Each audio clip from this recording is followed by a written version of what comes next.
Peyton Isabella Leitner, grew up in a typical Midwestern community in Waukesha, Wisconsin. She was born in 2002 and was a cheerful child who had a heart of gold. She was the kind of kid who would see another person sitting by themselves at recess and immediately offer to be their friend, believing that no person should have to play alone. In photos and early news reports about her life, Peyton, who went by Bella to her friends, was described as bubbly, sweet-natured, and well-liked by her classmates. She excelled in academics, participated in school activities like music programs, and spent time volunteering at places like her local animal shelter. But in 2014, she would be attacked by two of her closest friends after a sleepover, meant to serve as an offering to an online urban legend. Welcome back to another episode of Dreading, or if this is your first time here, welcome.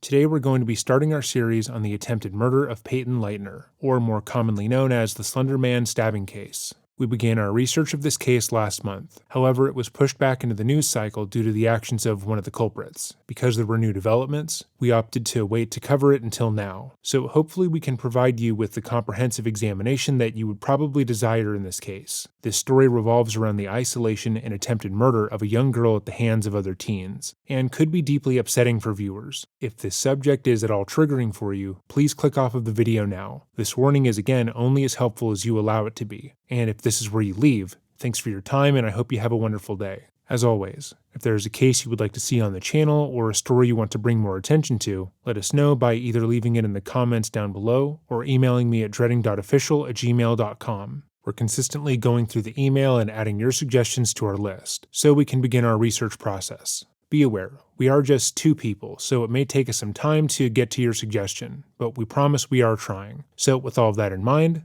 let us begin. Morgan Geyser grew up in a fairly ordinary family home in Waukesha, Wisconsin. From a young age, Morgan was deeply drawn to fantasy and fictional universes. One of her favorite ways to play was when she would pretend to be a cat, interacting with everyone around her completely in character. She would brush herself on other people. If she felt like they weren't responding to her correctly, she would bite, kick, and scratch them. She would do this for hours, longer than other children her age. Her parents and peers would tell her to stop, that they didn't want to play anymore, and that they didn't find her biting and scratching them as fun, but oftentimes she refused to drop the act. This left her largely isolated from her peers after some time. Morgan's parents would state that the girl believed in Santa Claus until she was about 11, long after her classmates had given that up, and she slipped easily into daydreams where stories and reality were blurred. She would recall things that happened in stories as if they had happened to her specifically, putting herself in the center of epic battles and reacting as if she were the protagonist of any movie, television show, or book she had recently engaged with. Despite some of her more brow-raising behavior, her parents felt that she was just being a kid, and that she would right herself with time. Later, psychiatric evaluations would reveal that she had been experiencing visual and auditory hallucinations since early childhood. She would claim that, for as long as she could remember, she saw colors melting down the walls, figures that she thought were ghosts, and imaginary friends that she named Maggie and Stev. There was also a reoccurring figure that she called It. This was, in her mind, a smoky, ink-colored man who lurked in mirrors and behind corners. Bella Leitner first noticed Morgan on the playground, seeing that the girl often sat alone. As a naturally empathetic child, she approached the other girl, asking if she wanted to be her friend. Morgan described Bella to police later as her best friend since 4th grade, taking pride in the length and strength of their friendship, despite everything. But as the girls grew older, Bella began to feel as if their friendship wasn't entirely healthy. Morgan would tell Bella alarming stories that she heard just to scare her, and Bella would notice more obvious signs of her mental illness. She would state that she wanted to separate herself from the friendship, to cut Morgan off and spend more time with other girls her age, but couldn't do so because that would leave Morgan by herself and she would feel bad. Anissa Wire's early life was similar. School was painful for the young girl, as she was often socially isolated and bullied by her peers. She didn't fit easily into any group, and she often spent much of her free time scrolling through the internet. The online world became a refuge where she could dive into niche interests, quizzes, fandoms, and eventually, creepypasta horror stories. Anissa and Morgan didn't become friends until middle school. The pair lived in the same apartment building and took the same bus to school, and once they began talking about their shared interest of internet horror stories, they quickly became inseparable. Each girl brought something different to the friendship that the other lacked. Morgan, with her intense inner world and later diagnosed schizophrenia, already had a tendency to treat fictional characters as if they were a real part of her life. Anissa, who felt isolated and spent hours online, had the time and inclination to dive deep into internet lore and enjoyed sharing it. The girls would talk and often get lost for hours in their shared fantasy worlds. Anissa's knowledge would embolden Morgan, whose perception of these stories would then influence Anissa. It was Anissa who introduced Morgan to Slenderman. She discovered the character after watching a video by Sky Does Minecraft here on YouTube, where he talked about spooky mods for the game. This then led the young girl down a rabbit hole, where she could engage with the horror content in a way that she felt was safe and cool. But when the girls became friends, neither of them treated Slenderman as a silly shared interest, and over time, the two of them built up an elaborate shared belief that he was real. He was speaking to them telepathically, and that he wanted them to become proxies for him. In the reporting around this case, a significant amount of focus has been put on the fictional character that Anissa and Morgan attempted to make the sacrifice to. On various credible true crime shows, they'll talk about the monster that was made on the Something Awful forums as if it actually poses a danger to their children, and in discussions around the case, people will state that this online story is responsible for the girls' actions, but that is not true. Slenderman is like Bloody Mary, or the Boogeyman, or any other urban legend. The only difference is that there's a chronicled history of the creation of the figure, and it led to even more communal story building that took place entirely online. The original story of Slenderman inspired a lot of creatives to make their own stories and lore surrounding the character, as seen in Marble Hornets, Tribe 12, and Everyman Hybrid. These stories were made as alternate reality games, where the viewer can often interact with the characters and feel as if the story is real. They used YouTube, Twitter, and other social media sites to enhance the storytelling, the same way actual films like The Blair Witch Project did. This is essentially a marketing device to get more people interested, and was not, quote, a way to entice children into killing their friends and family as part of an online cult, unquote. Throughout history, there have been unusual and deeply disturbing cases in which a person experiencing severe psychosis believed that they were under the direction or influence of a fictional character. These incidents are rare, but when they do occur, they illustrate how vulnerable individuals with schizophrenia or related disorders can become dangerous when their delusions latch onto imagery from television, movies, books, or the internet. They do not, as some reports would have you believe, show how horror movies, video games, or storytelling are responsible for violent crimes. These individuals are deeply mentally unwell. They believe that these characters are real and engaging with them, despite being told multiple times that they simply aren't. One such example of this kind of breakdown occurred in 1993 in what became known as the Chucky murder in the United Kingdom. Two individuals tortured and killed a young woman named Suzanne Capper, and the crime was heavily infused with references to the fictional doll Chucky from the Child's Play franchise. During the attack, perpetrators played audio of the character's voice, and one attacker insisted that they were channeling Chucky's persona. Any mentally well individual would have watched those movies and understood that they're works of fiction, but one of the perpetrators was unable to recognize this fact. Even outside the realm of horror and science fiction, fictional characters have appeared in the delusions of people experiencing schizophrenic breaks. Clinicians describe this as a form of incorporated delusion, where the mind uses familiar cultural symbols to express the content of hallucinations. The fictional figure itself is not the cause, but rather a recognizable vessel through which the psychotic belief system is constructed. People with these disorders can experience powerful hallucinations, as well as distorted thinking and overwhelming paranoia, and fictional narratives sometimes become interwoven with these symptoms in dangerous ways. To be clear, despite Slenderman being discussed on the Something Awful forums and other sites as being real for the purposes of storytelling, almost every site that Anissa and Morgan had gone to had also stated that the character was completely fictional. Its origins as being part of a Photoshop contest was well known to the girls, but they overlooked that fact due to their own mental illnesses. While Morgan and Anissa were forming this intense bond, Bella found herself increasingly on the outside. She didn't like horror stories and refused to get into Slenderman with the other two. With Morgan's obsession with Slenderman growing, Bella noticed that Morgan's friendship with Anissa blossomed at the same time. Anissa was now the person who shared Morgan's favorite frightening stories, and played along with the idea that they were real. Bella was clear about how she felt towards Anissa from the start. In interviews she stated, quote, "I didn't like Anissa at all. I just hung out with her because I knew that Morgan really loved her as a friend. But she was always cruel to me. I feel like she was jealous that Morgan was friends with me and her," unquote. By the spring of 2014, Morgan's long-standing hallucinations and delusions had deepened. She would later tell doctors that she had been seeing and hearing things for years, and had had full conversations with Slenderman, as well as Severus Snape, Lord Voldemort, and even a Teenage Mutant Ninja Turtle. While Anissa had spent countless hours online reading Slenderman lore, watching videos, and looking at fan art, their obsession grew until one day Morgan decided that they should become like the monster they idolized, and kill in his name. According to the lore of the character, before Slenderman would kill his victims, he would begin to physically influence them to harm others or act on his behalf. He would start appearing often in their peripheral vision, and usually could be seen in the background of photographs and videos. Notably, how Slenderman would appear would coincide with how visual hallucinations would appear for Morgan.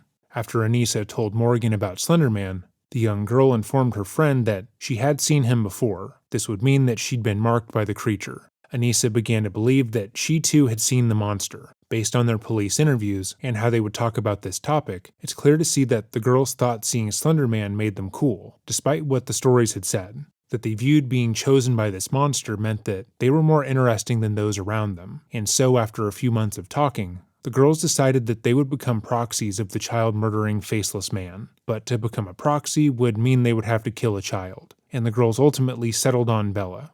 For months before the attack, the girls began to plan how they would kill another person. The pair often spoke in code, so they could discuss the murders in public without being caught, and their plans became more and more elaborate. The girls decided that they would kill Bella, largely because she was the closest person to them, and was about the same height and weight as they were, so it would be easier than finding someone else. Their initial plan was to kill Bella during a sleepover, one that they were having for Morgan's birthday. They would go out with their friend that Friday night to give her a, quote, great last day, unquote, and then attack her while she was sleeping. Before the murder, they would tape her mouth shut and stab her in the neck. Then the pair would leave Anissa's home. At that point, the duo would begin their trek to the Slender Mansion, in the hopes that by the time Bella's body would be found, they would be long gone. However, when the day finally came, the girls realized that they had worn themselves out earlier that day, and ultimately decided that they would wait to kill their friend until the next morning, because they didn't feel like walking. On May 31st, 2014, the girls would eat breakfast before heading out to Dave's Park. There, they came up with a new plan. While they were in the bathroom, Morgan would ask Anissa to knock Bella out by bashing her head against the concrete wall. Anissa had read on the Creepypasta wiki that it was easier to kill someone if their eyes were closed, as, quote, seeing your own reflection in their eyes would make you feel like you were killing yourself, unquote. Their goal was to knock Bella out, then stab her with a knife that she had smuggled out of the apartment earlier that morning. They felt like this was the better plan, because the park's bathroom had a drain on the floor, and Bella's blood could easily be washed away. However, this plan also failed, as Anissa was unable to knock Bella out. After 2 failed attempts, the 12-year-olds decided that they would have to kill Bella while she was conscious, and told their friend that they were going to play a game of hide-and-seek. Morgan would act as the seeker, and Anissa would bring Bella into the wooded area of the park before instructing her to lay on the ground so she could place leaves on top of her. But Bella didn't want to do that. She told Anissa that there was no way she was going to lay in the muck and mud. Annoyed that another plan wasn't going well, Anissa left to get Morgan. The pair then went back to where Bella had settled on hiding, and Anissa would instruct her friend to, quote, go ballistic, unquote. Morgan Geyser would then stab the girl who had befriended her in the 4th grade when no one else would, 19 times. Bella was stabbed in the arms, legs, and torso, with 2 wounds to her major organs, and 1 wound missing her heart and a major artery by the width of a hair. She laid on the forest floor, screaming and confused, not knowing why her friends were doing this, and the 2 held her down before stating that they were going to find help. Anissa and Morgan then left the area, believing that their friend would simply bleed out under the leaves, and then they could get a head start on the police. But Bella wasn't dead, and she knew that if she was going to survive, she would have to find help herself. She pulled herself from where the girls had stabbed her to a small patch of grass near a bike trail and then collapsed. She was unable to focus, and her vision was going in and out due to the blood loss. But there she was able to get the attention of a passing cyclist, who called for help. 911. What's the address of your emergency? Waukesha County, Lynn. I'm transferring over a caller on Big Bend at the dead end just south of Rivera. Okay. Came upon a 12-year-old female. She appears to be stabbed. She appears to be what? Stabbed. Stabbed? Correct. Okay. Sir, you still there? Yes. Hi, sir. So are you with this 12-year-old female? Yes, she says she's having trouble breathing. She said she was stabbed multiple times. Stabbed multiple times? Yes. Okay, sir, are you with her right now? Yes. Is she awake? She's awake. Is she breathing? Yeah, she's breathing. She said she can take shallow breaths. She's alert. Okay, stay with her. We're sending the police department. Don't hang up, okay? Oh, Hold on just a minute. Don't hang up. okay. Okay. Hold on just a minute, sir. We're sending officers. Okay. Is there any assailant around? I didn't even look. I don't see anybody. It's a dead end. Okay, stay right with her, sir. Is she on the ground or is she standing up? No, she's laying on the grass. Laying on the grass. Stay right with her. Just let me know if she is remaining conscious or not, okay? Okay. Is there any bleeding going on? Her clothing has got blood on it. Where are the wounds? Do you see where the wounds are? No, I don't know if I should be rolling her over and checking or not. Do you know where? Okay, just stay with her and just let me know if she's conscious or alert or stops breathing or anything. Hold on, I'm going to talk to the ambulance. Police are also en route. Okay, thank you. Sun bothering you at all? On shade? Okay. You're very Okay. Just keep her in that position. Just let me know on her breathing. Okay. Her eyes are still What's your open. name, sir? My name? Your name. My name. Okay, were you just passing through? Yes. Okay, and you found her and she was just laying there? Yes. Okay. Okay, so you see any active bleeding or blood spurting out or anything like that?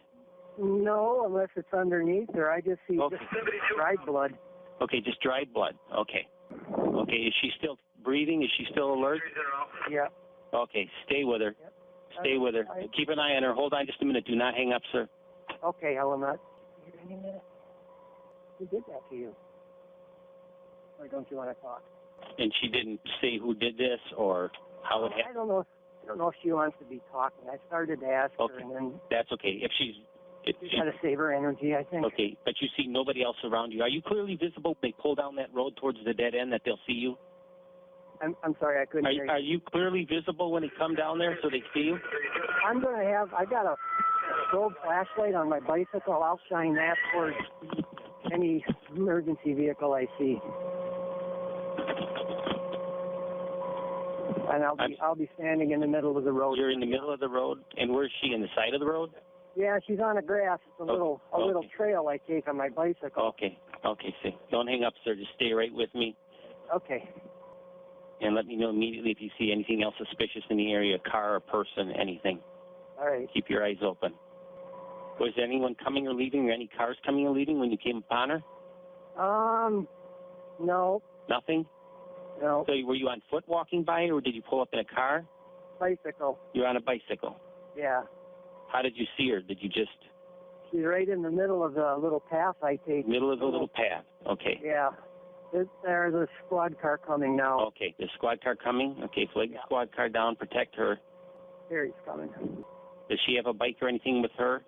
No, I don't see it. One sandal is off, but, maybe 3 feet away from her.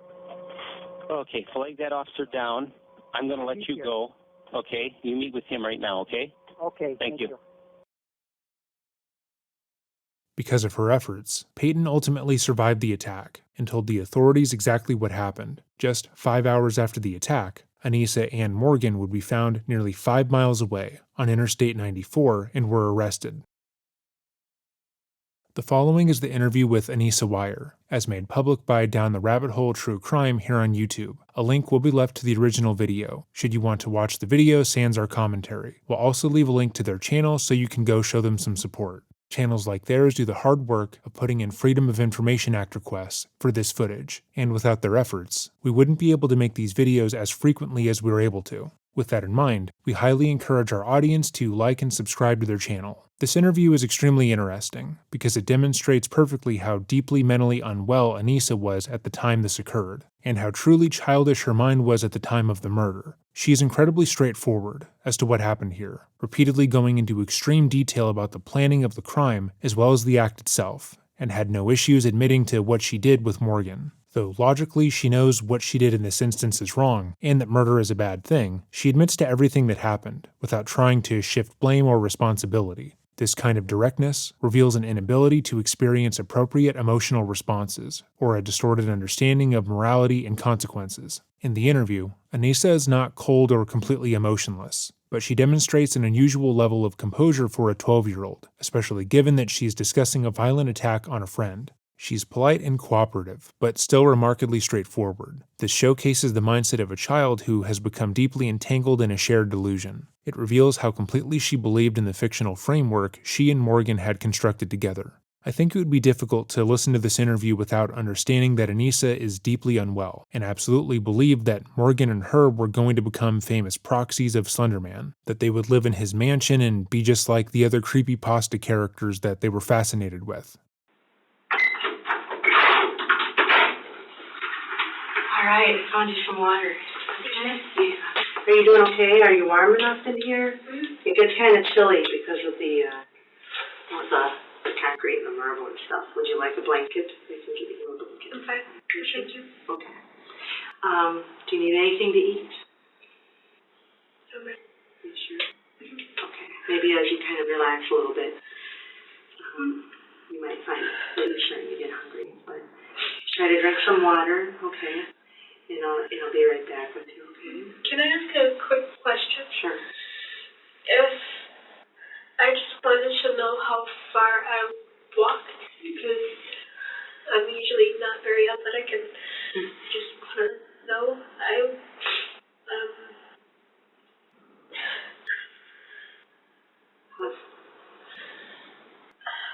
Trying to think of someplace close to where I live.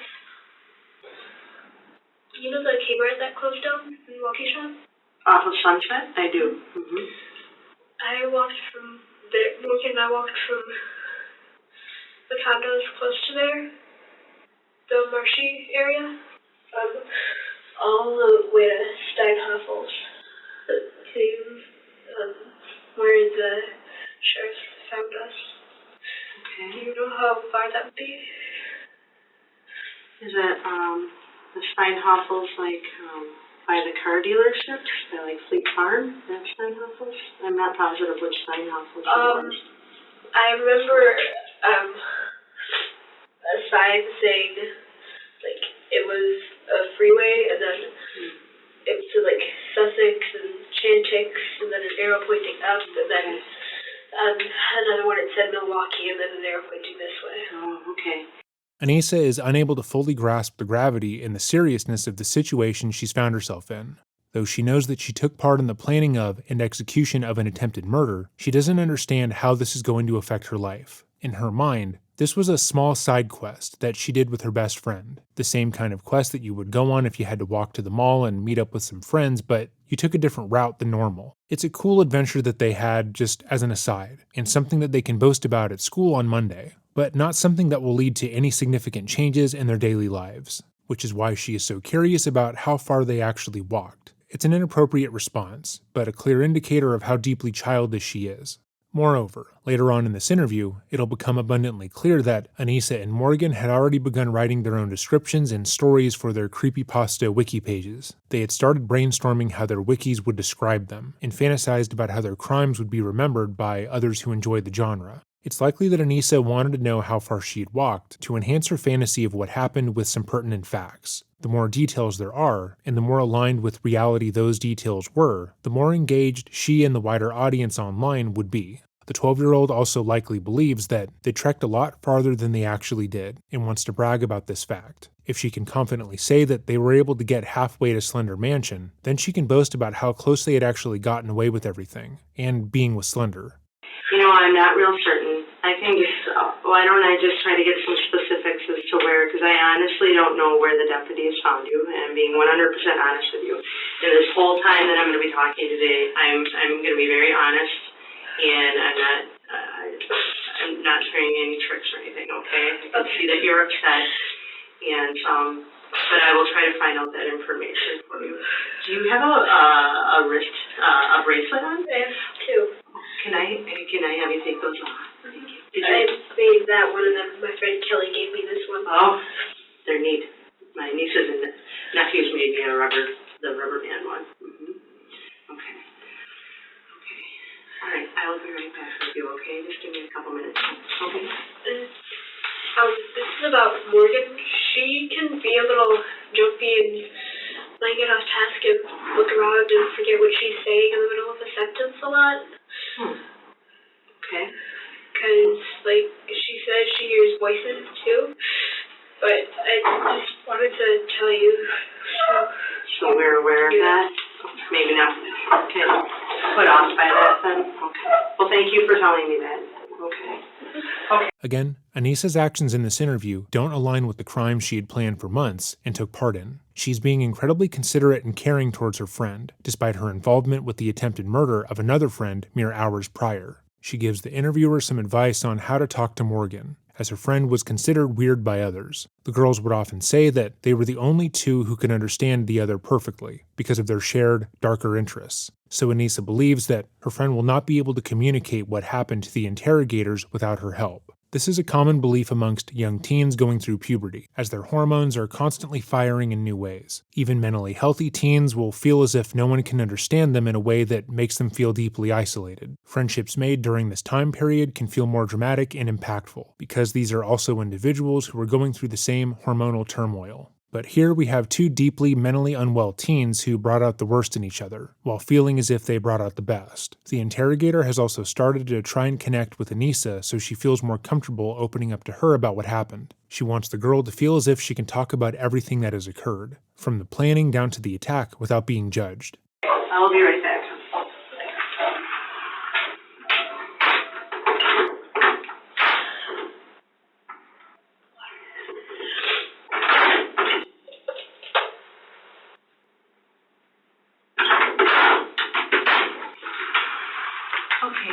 Thanks for waiting. I just want to let you know that it's 3:45. Sometimes it's hard to know what the time is and kind of lose track. Do you want to come on over by the table here? Sure. Should I just move the chair over too? Yeah, you can slide the chair over. That's fine.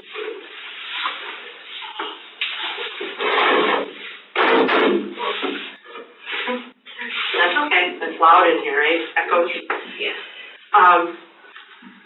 So I need to know the story as to what happened today, because it's been quite a day, and even stuff that happened, yesterday. And I kind of know bits and pieces, but I don't know the full-on truth. And the only people that know, really what happened are people that were in the place where it happened, okay?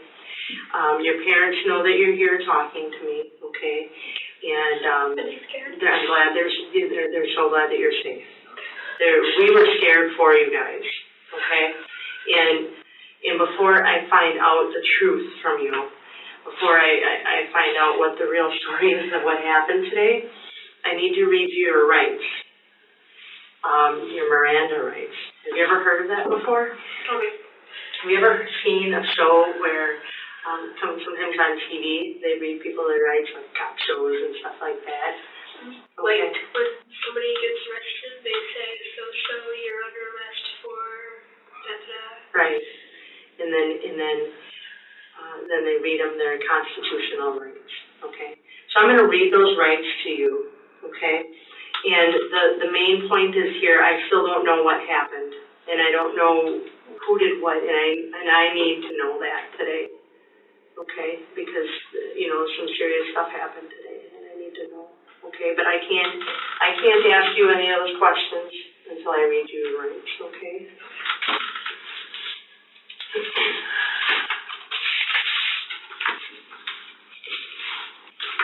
Okay.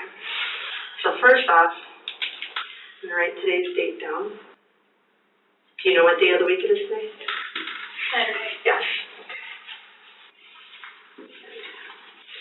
I don't wear a watch, so I use my phone. And it's ANISSA, right? Yes, ma'am. And your middle initial? E. And how do you spell your last name? WEIER.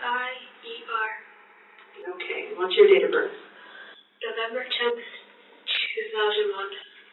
Okay. And so that makes you 12. Okay. And what is your home address? My parents are divorced, so do you want the one that's registered with my school? Oh,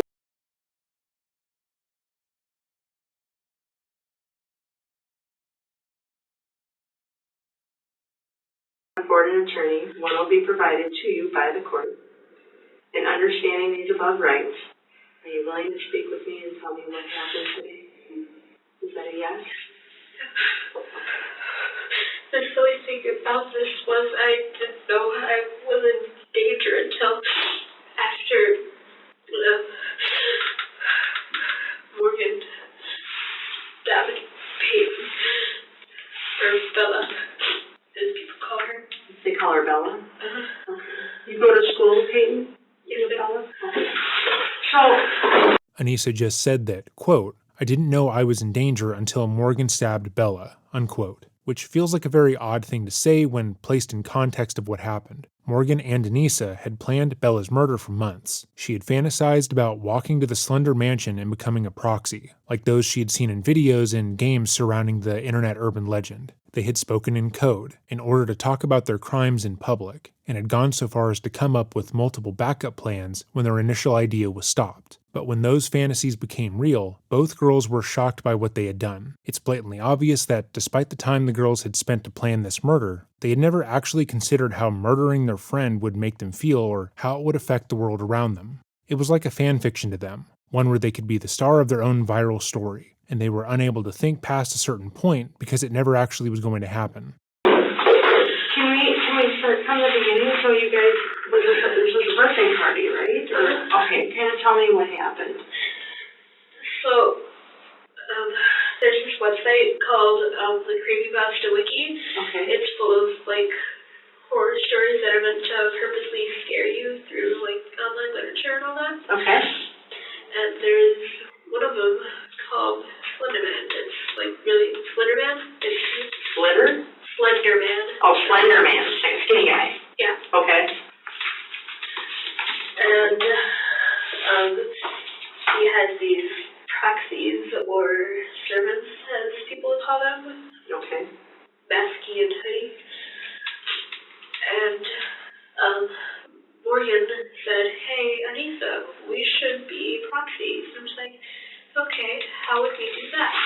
And that was around end of December, beginning of January. Okay.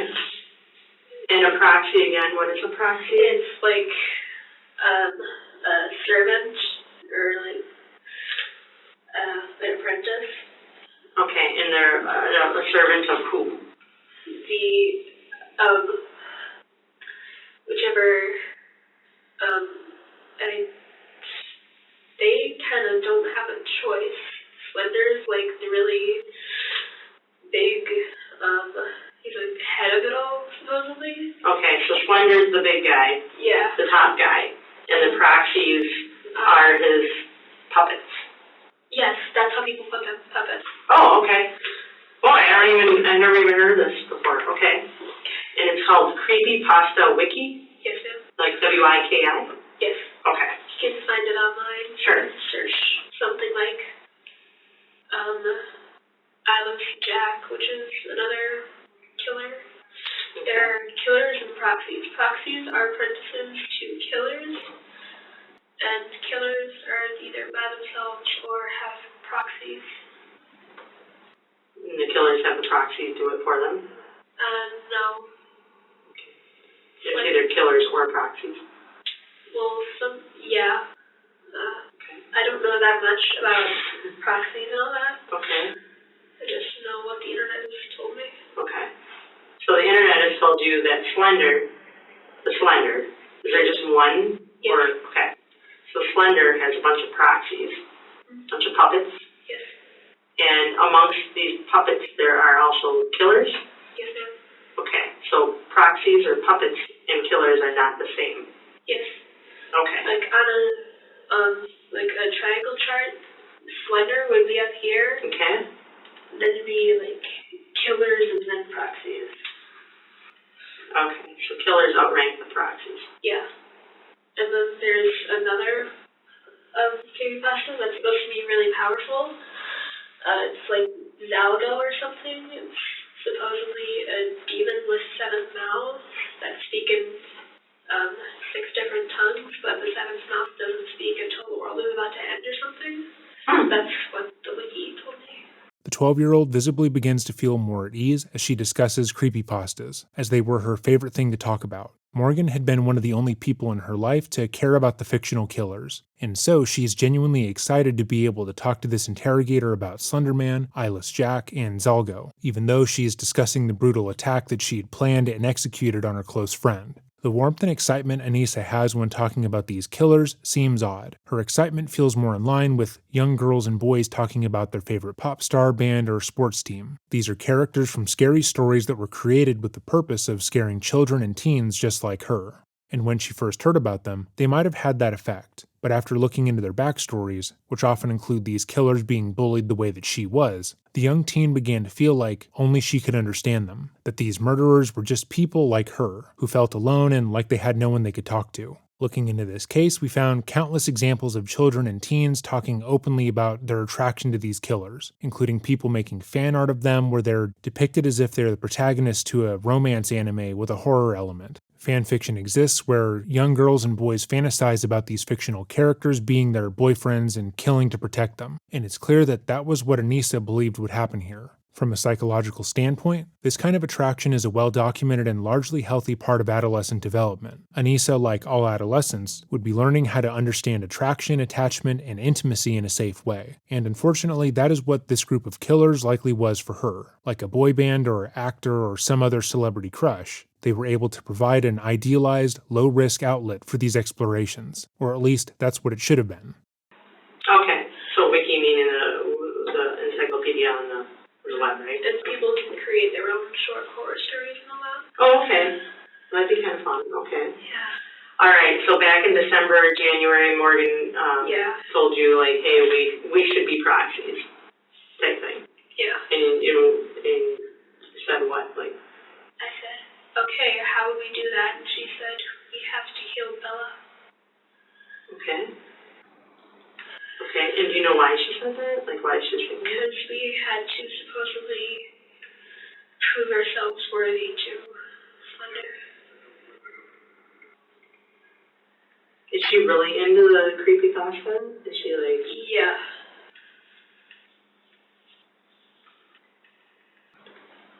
So you said, okay, well, how do we do that? And she said, well, we have to kill Bella, meaning Peyton. Yes. People call her Bella. Okay. Why is that?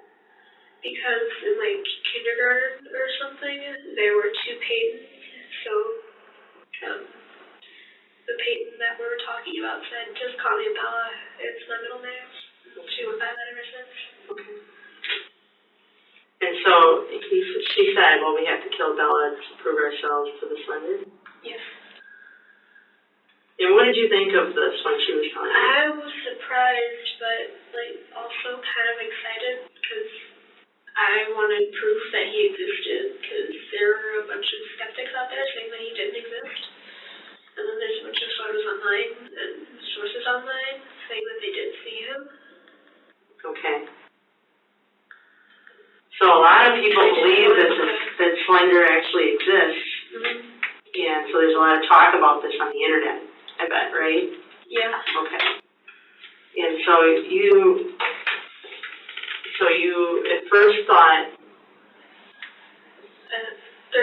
At first I was kind of surprised and didn't want to do it, but later I didn't want to leave Morgan all by herself out here because who knows how many creeps are out here. So I decided to go along, tag along, so I said let it be.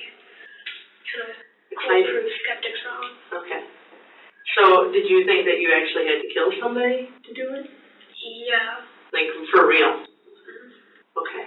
Yeah, and then there's another killer called Jeff the Killer on the Creepypasta Wiki, but he is actually a real person, Jeffrey Woods. He supposedly murdered his whole family, so we're there found that out, and we're just like, okay, so we know at least Jeff is real. Jeff the Killer isn't real. There are multiple men named Jeffrey Woods who've been convicted of violent crimes. But what she is saying here is not true. Jeff the Killer is not based on a real person, and that could have been found in a very quick Google search. We combed through all the evidence that would have been posted online in 2014, and it mostly consists of very obviously photoshopped news articles, images, and testimony from other creatives, trying to leave their mark on the story. People claiming to have known Jeffrey prior to the murders and having sensed that there was something wrong with him. But Anissa wasn't able to take in that information. She wanted these stories to be real, because they made her feel less alone. Okay, so we got our hopes up and thought that everybody else was real. Okay. And then Jeff is called what online? Jeff the Killer. And supposedly he went insane, so he burned off his eyelids and took a butcher knife and cut a big smile into his face. And he was supposedly long black hair about down to here, and ice blue eyes. That's what the Wookiee said also. And he killed a bunch of people? Mm-hmm. Including his own family. That's what the news report said anyway. Okay. So he's considered a Slender? No, he's considered a killer. He's considered a killer. Okay. Hence Jeff the Killer. Yep. And he's known to exist. News reports say that he exists. If you go on Google Images and search Jeffrey Wood's news article, a bunch of news articles will come up, and then there'll be a picture of, a 17-year-old boy with, who kind of looks like me, but it was a black and white picture, and he had kind of the same hair as me also. Okay. Did you cut your hair to make it look like this? No. No. It was just coincidence. And so you guys knew that Jeff the Killer, an actual killer in this triangle, exists, so you thought it would be exciting to find out, hey, if we can be a proxy and prove and do this, kill Bella, then we know that Slender exists. If we saw him, actually, we think we see him sometimes. Okay. Like when we were walking up to where we were going, we saw him, I saw him out of the corner of my eye on this side. Okay. And then Morgan said she heard a twig crack when no one was moving. So today, after everything happened with Bella, when you guys were walking, you thought you saw Slender as you were walking? This was after Morgan had stabbed her. Okay. So you thought that possibly you would see the Slender? Mm-hmm. Okay. Did you think that you guys killed Morgan? Bella? Yeah. At first Morgan said I should do it, and that she didn't know what to do. So I handed her the knife that she brought with, and said, "You do it. I'm too squeamish." And she got the knife from her house. We asked her mom if we could play outside at the park, and her mom said, "Sure." So we went playing at the park, and then I said, "Hey, why don't we go take a long walk?" So we walked, and then there was this grove of trees that we went into, and then we were trying to play hide and seek in the trees to distract her. So Morgan and I were also debating who does the deed, and at first it was me, but like I said, I was too squeamish and said, "No, you do it." So Morgan said, "Whenever you want." So I finally just had enough and said it now, because I was starting to get a little freaked out. And then Morgan jumped on top of Bella and started stabbing her repeatedly, and that's when I turned around, because I couldn't stand to see that. Okay. And then the whole time, Peyton was screaming in agony.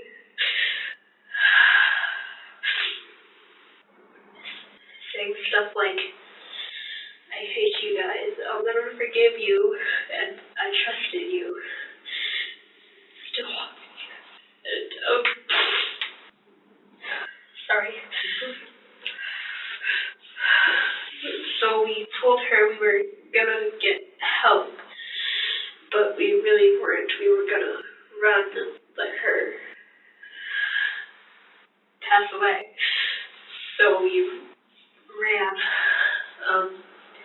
Anissa just confessed to taking part in an attempted murder, and did so without hiding any of her own involvement. She was extremely direct, and though she does cry about what Bella had said to them while they were attacking her, she doesn't try and hide anything that happened. As mentioned before, this kind of direct dialogue is uncommon in terms of police interrogations, namely because the suspect will want to protect themselves as much as possible, but not Anissa. She doesn't view this act the way any adult or mentally well teenager would. Instead, she goes over everything that happened calmly, emphasizing small, inconsequential points that would not matter to the average person, showcasing how scattered and childlike her thinking was. It's not that she wanted to kill Bella, but since Morgan was going to become a proxy with or without her, she didn't want to feel left out. She didn't want to do the killing necessarily, but she also didn't do anything to stop it because she might get to prove the skeptics wrong. Any rational person would see the holes in her thinking, but these are children who can't connect their actions with reality. We ran through this marshy, woody area, and then we crossed the street and we went to another wooded area where we saw like a campsite or something, and then that's also where we found the bug spray too. That was in Morgan's bag. Okay. So, we were walking, we went to Walmart, and, we used the bathroom and refilled our water bottles, and then we left, and then Morgan forgot her gloves in Walmart, so the whole time she was saying, I wish I had my gloves, and then, Which Walmart was that? it was the Mega Walmart down by Prairie Elementary School. I don't know. Oh, the big one? Right by the highway there? Yeah. Whenever it rains really hard, the part where cars have to drive in floods all the time. Right, okay. I don't know street names very well. So Morgan forgot, what kind of gloves did she have? They were black lace ones. They went down to about here, and then they had like the thumb hole, and they were black and lace. She had two of them, but she forgot them in the bathroom. So the fingers are visible? Like it just starts right here, right? Mm-hmm. And it's just and then there's a thumb hole. Right. Like I said, it was lace, so you could see your hand through it. Okay. When we initially watched these interrogations as a part of our research, this portion stuck out to us. Anissa and Morgan were teenage girls, going through a difficult time in their lives. They felt as if they understood the darker, more macabre media, and wanted to be seen in that sort of light. And so, when Morgan dressed to kill the only person who'd been her friend since the 4th grade, she wore fingerless lace gloves, the kind you would see at a Hot Topic or an alternative store. It's a particularly telling choice, because its function is purely cosmetic. When Anissa brings up the fact that Morgan had been wearing gloves at all, any adult with some true crime knowledge would believe that the gloves were worn to conceal their fingerprints and make it harder to identify who attacked the other 12-year-old. That in the months of planning, they had thought about how they could get away with murder. But that wasn't the case, as the gloves she chose to wear wouldn't have covered her fingerprints, or kept blood from getting on her skin. The fingerless lace gloves were meant to serve as a fashion statement, one that would look cool when depicted in the anime fan art they would no doubt receive. She forgot those in the bathroom. And then after that, we started walking in one direction, and we were walking for like an hour, and then I complained about being hot. And this was close to a cemetery. And so we sat, and I drank some water, and then we started up again. Then we just kept walking, and then I forget where, but I think we kept walking for a while until one time, walking in a straight line until Morgan said this way, because we were in downtown Waukesha by then. And yeah, we walked all the way downtown. We walked this whole time. So you walked from Morgan's house to Walmart. And then That's by Highway 59, by that highway, right? Yeah, that busy road.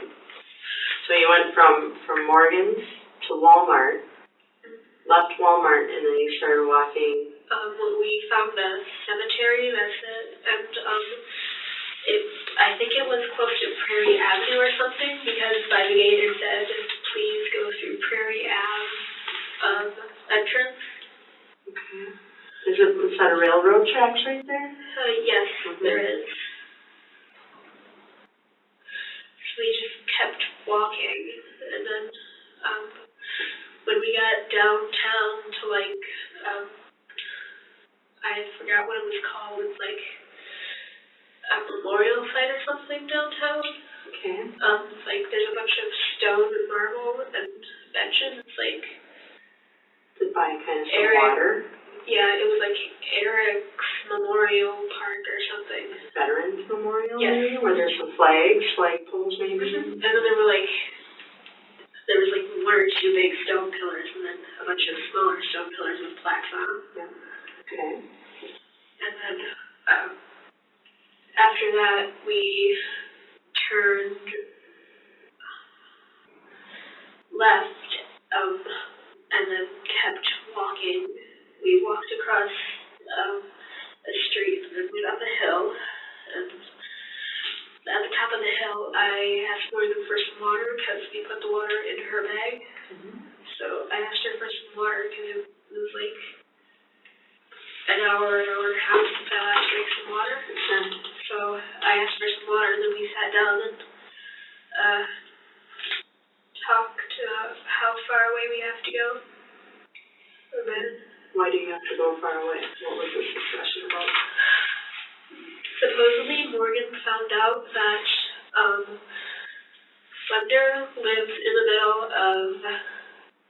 Slender has this big mansion that all the creepypastas supposedly live in. And it's supposedly in the middle of Nicollet National Park, or Forest, or whatever. Okay. Up in Luna, Wisconsin.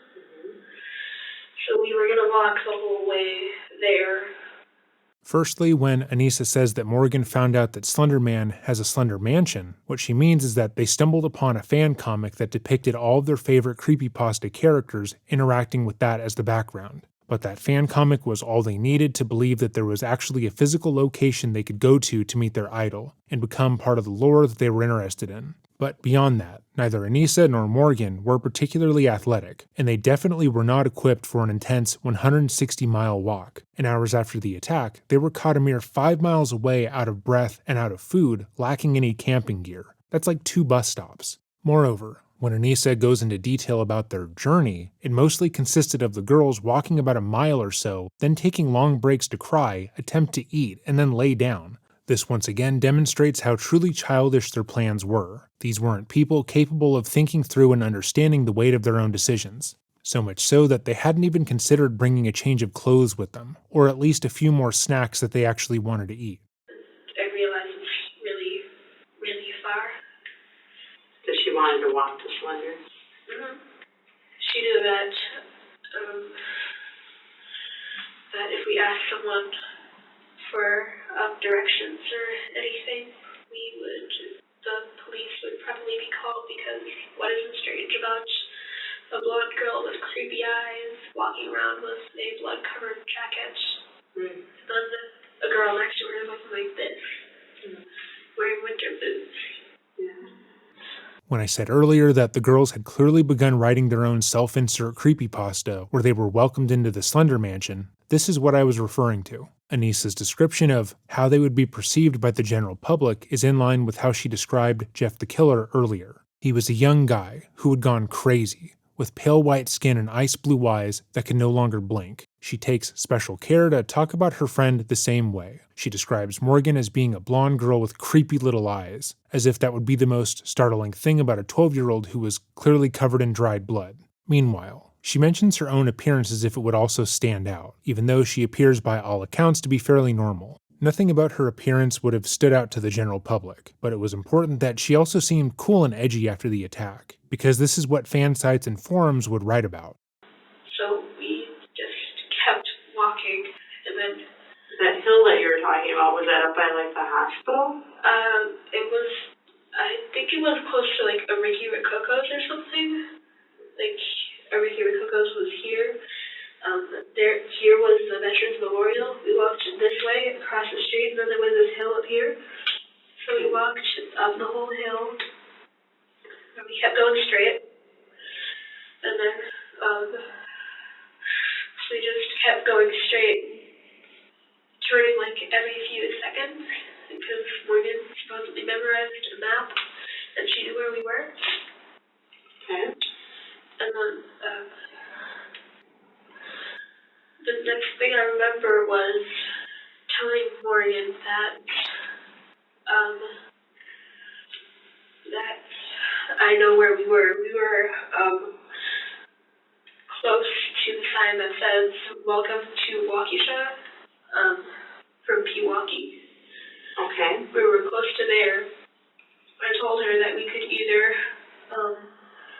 walk up a hill and take a longer way around, or we could go straight and cut through the bushes and stuff close to the Fox River, I believe it is.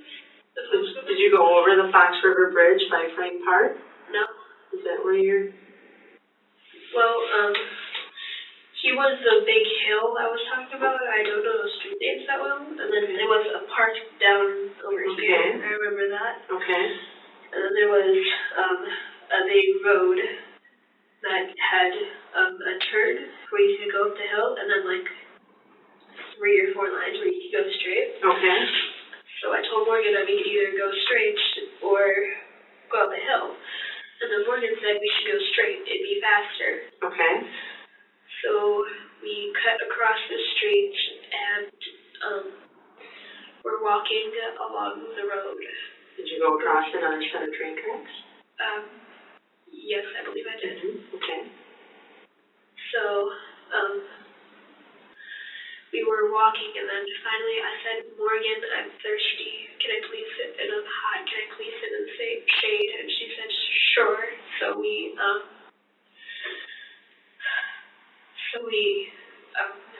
sat in the bushes and all that, and we talked for like 30 minutes. I tried to eat like 2 different granola bars or something. One was an organic peanut butter one that I didn't like very much. I only took like 2 nibbles and said that tasted disgusting. And then there was another one and then kudos bar. Much better. I only took 1 bite of that and I spit it out because I didn't feel so good. These girls planned on walking nearly 200 miles in a day and had brought only a few protein bars and fruit snacks for sustenance. But Anissa had thrown them away after just a few bites because she either didn't like how they tasted or she didn't feel good, stemming from the earlier attack on Bella. Again, we take care to note these things because it perfectly showcases how young these two actually were and how little they put into their plans. They wanted to be famous and cool, like the creepypasta monsters they had come to idolize, and to do so, they would need to kill someone. So they spent months talking in code and thinking up the coolest way they could kill their best friend. But fundamentally, they weren't able to understand how hard it would actually be to kill someone, and what that would feel like, or how much money, food, clothing, or camping gear they would need to successfully walk 162 miles to a national park they'd never even been to. The trek would be difficult for a trained adult to do, even if they were wearing the appropriate clothing, carrying camping equipment, and had rations on them, but they hadn't even considered that. I really couldn't eat anything because I was still thinking of Bella laying in the forest area where we left her dying.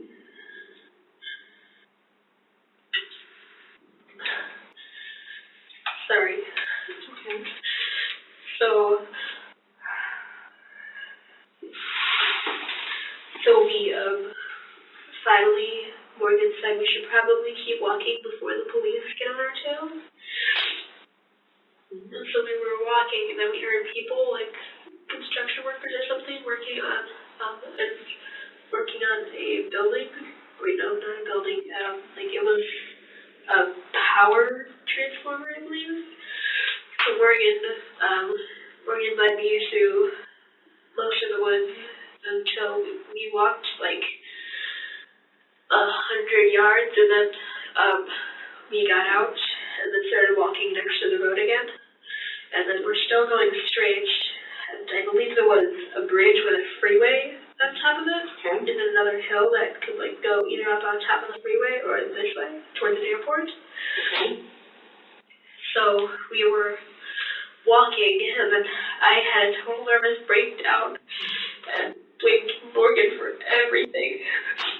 I said, "You stabbed her.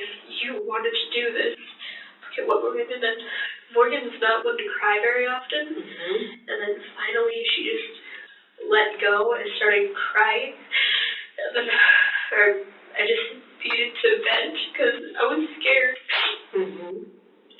I was scared.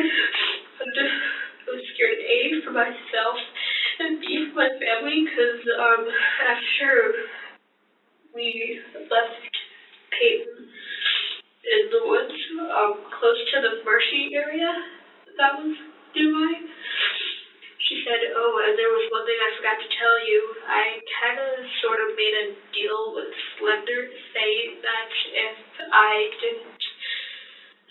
if we didn't kill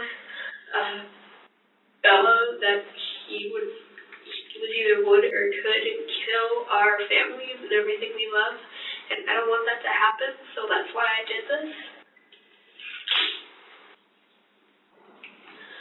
And then I got really scared then and started like speed walking and trying to get myself out of there. I even started like singing to myself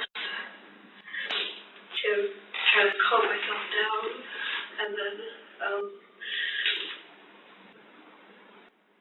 In past interviews where the suspect is a mentally sound adult, this sort of admission could be seen as them attempting to pass off responsibility for their actions. They want to explain away their crimes, so that the interviewer and the general public at large don't view them as monsters. But here, this admission feels more genuine. Firstly, Anissa had already admitted to her part in the planning and carrying out of the murder, and didn't try to push blame or responsibility off of herself throughout. Though it was Morgan's idea to become proxies, Anissa stated that she did help plan the event, and gave the order to kill herself. If she wanted to try and push responsibility off of herself, she would have been careful to avoid talking about those moments, or would have found a way to push those actions onto Morgan as well. Secondly, she's not claiming that this assertion from Morgan was her motivation to take part in the crime, but that this was something that Morgan had told her after the fact. Had Morgan told her that their families would die if they didn't kill Bella prior to the attempted murder, one could make the argument that Anissa felt like she had no choice, but that's not what she's alleging here at all. where was I? You guys are walking, Oh yeah, and I have a nervous breakdown. And then Morgan finally starts crying, and then I stop crying to be the quote-unquote big sister that I am, because we're so close, we're like sisters. Okay. So,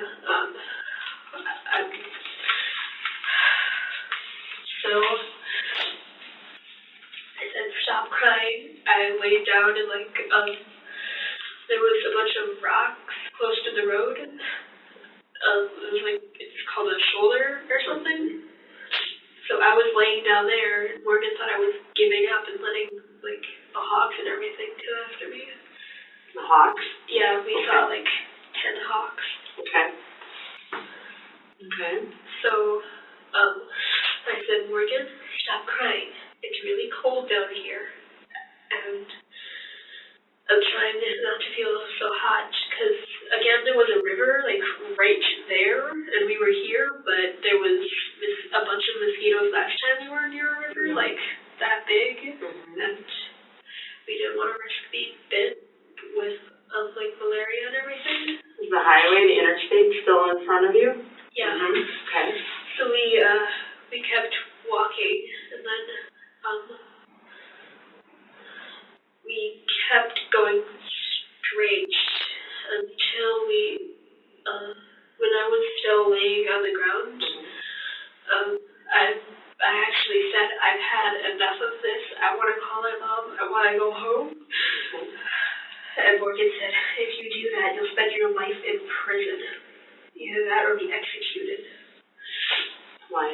why did you say that? Because she told me that the consequences for murder were being murdered yourself, I believe. When did she tell you that? After I said I wanted to call my mom. Because there was also a nearby bar or something. Okay. So I said that I wanted to call my mom. She told me that I either spend my life in prison or be executed. So I got scared and started walking again because I really don't want to die. I was really scared. Sure. Okay. So we kept walking, and then finally it was really hot. It was close to noon, I believe. So it was really hot outside. I was wearing this and winter boots still, so it was really hot. And then, the river was still on this side of us, and then there were two column things holding up the bridge. Yep. I said we should lay down on the side that's slanted, and cool off and all that. She's just like, if we do that, people will get suspicious. So we hid behind the road base of the pillar stand closest to the water. Okay. And then she started looking through her pictures and had another breakdown. Okay. And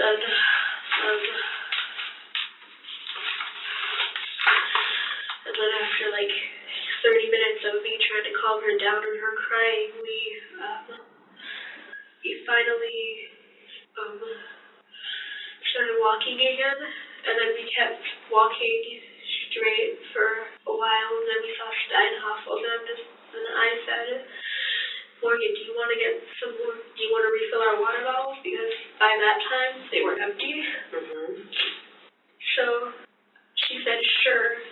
So we crossed the street, went into Steinhoffels, and then the furniture store, right? Oh, I was thinking, when you asked me Steinhoffels, I was thinking Steins, the flower place, you know, the gardening center? No. Oh, I'm sorry. Okay, Steinhoffels, that furniture place. Okay. And then, so you went to, did you walk into Steinhoffels? Okay. And then we filled up our water bottles again, walked in, went to the bathroom, and then we were told that upstairs there was free lemonade, free cookies, and free candy. Morgan needs to keep her sugar levels up, otherwise she goes crazy. So, we went up there, we got a glass of lemonade, we got 2 cookies each. Morgan only ate one and almost cried, saying, I can't eat this one, when she started playing with the other one, and then I told her to save it. So, and then I told her to save it. So then she said, okay. And then she started packing her things up again. So I threw away my stuff and grabbed 2 things of fruit snacks. Because I thought, hey, if we want to keep our sugar levels up, we may as well eat something kind of healthy. Okay. So, grab some fruit snacks, okay. So we grabbed those, then Morgan said, we have to get out of here. So we got out and then crossed the road again, started walking on the side of, here's Steinhoffel. Mm-hmm. We crossed two roads, one going this way and then one going this way. So we crossed those, and then we started walking around an exit towards Milwaukee. Started going down towards the freeway? Mm-hmm. Okay. And then Morgan said, I have to sit down. And then started crying again. I think that part's kind of fuzzy. Okay. And then so I said, okay, wait. So we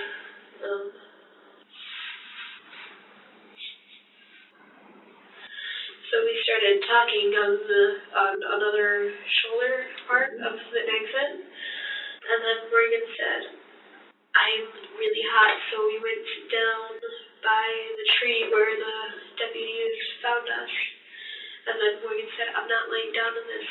It was like that high. Okay. So we weren't going to lay down in it, but we found an area kind of below the ground and all that. So Morgan started contemplating on whether or not we should face our consequences or keep going.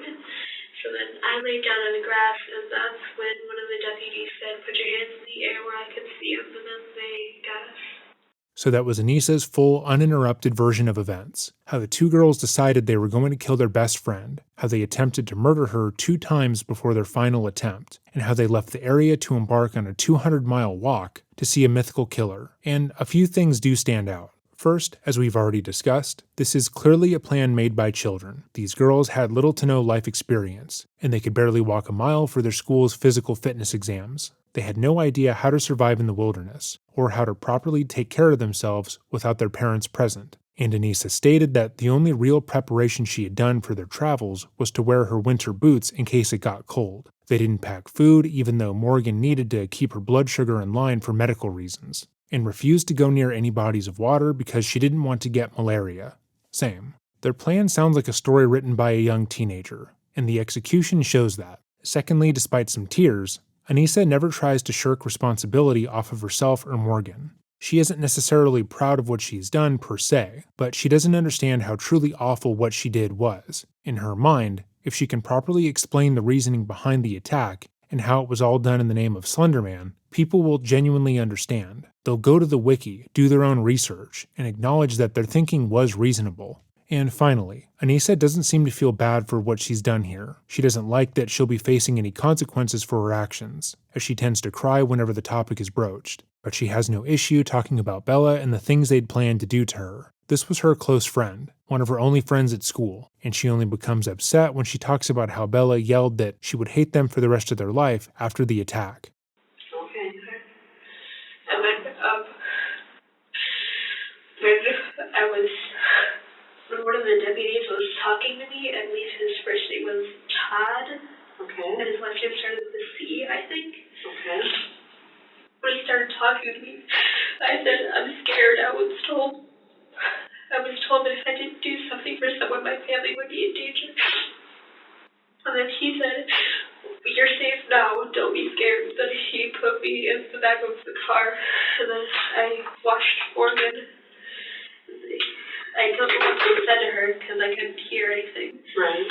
And then after 30 minutes, they brought us here. Okay. Okay.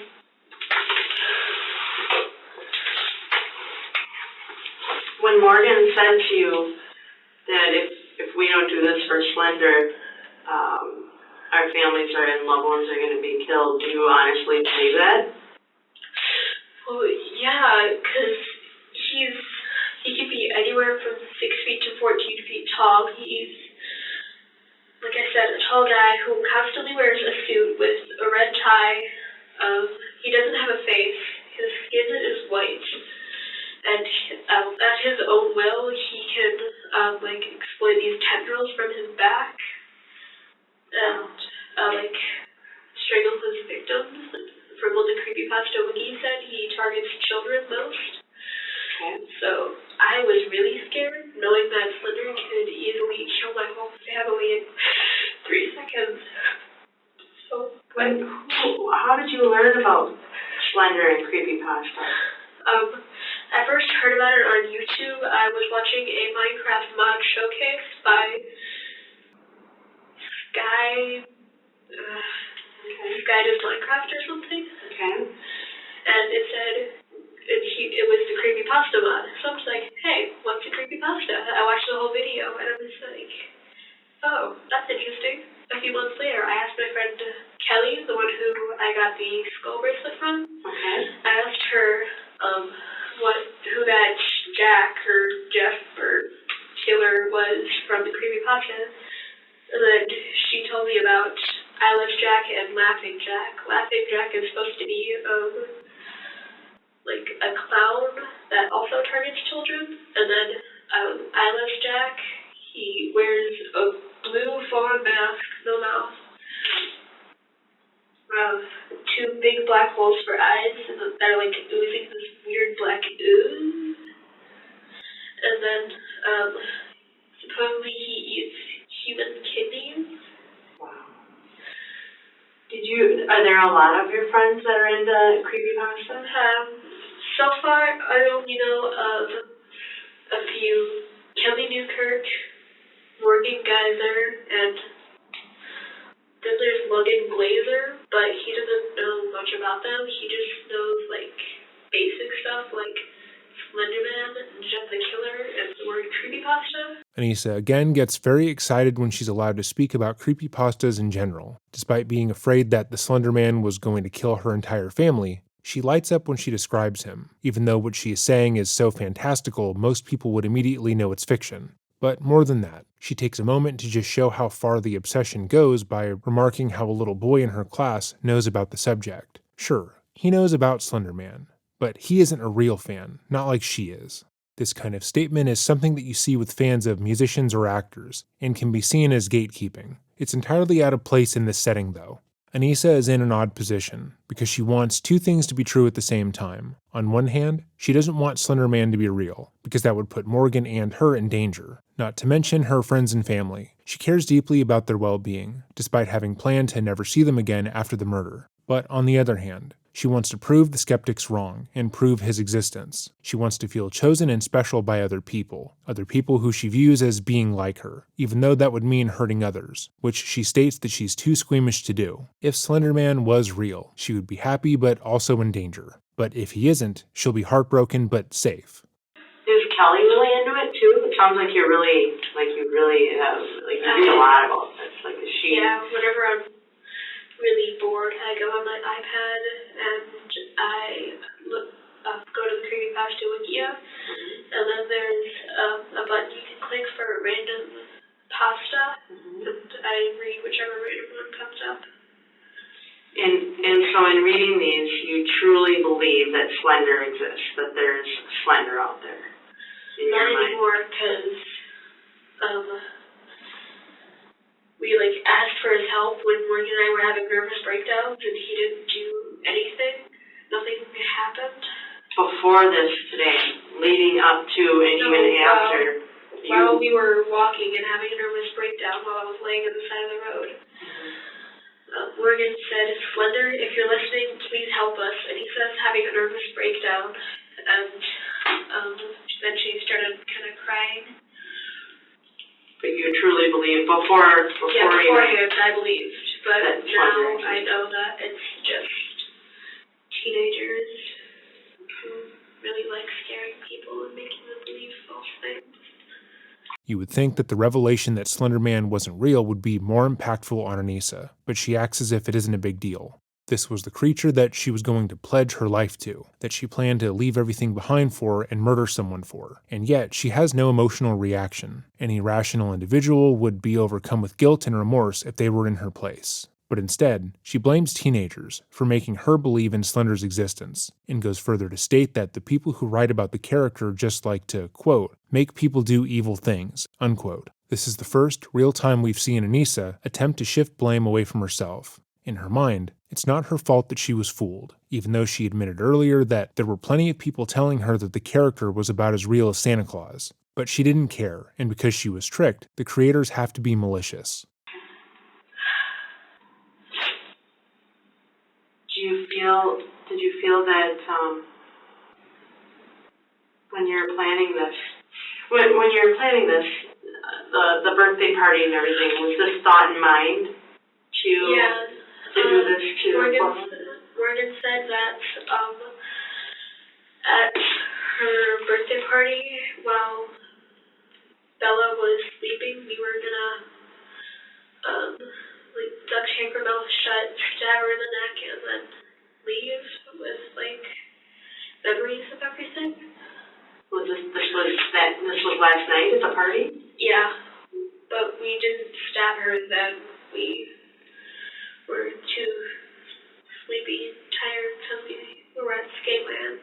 Okay, you did go to Skateland. Okay. So then, after that, Morgan said we have to kill Bella.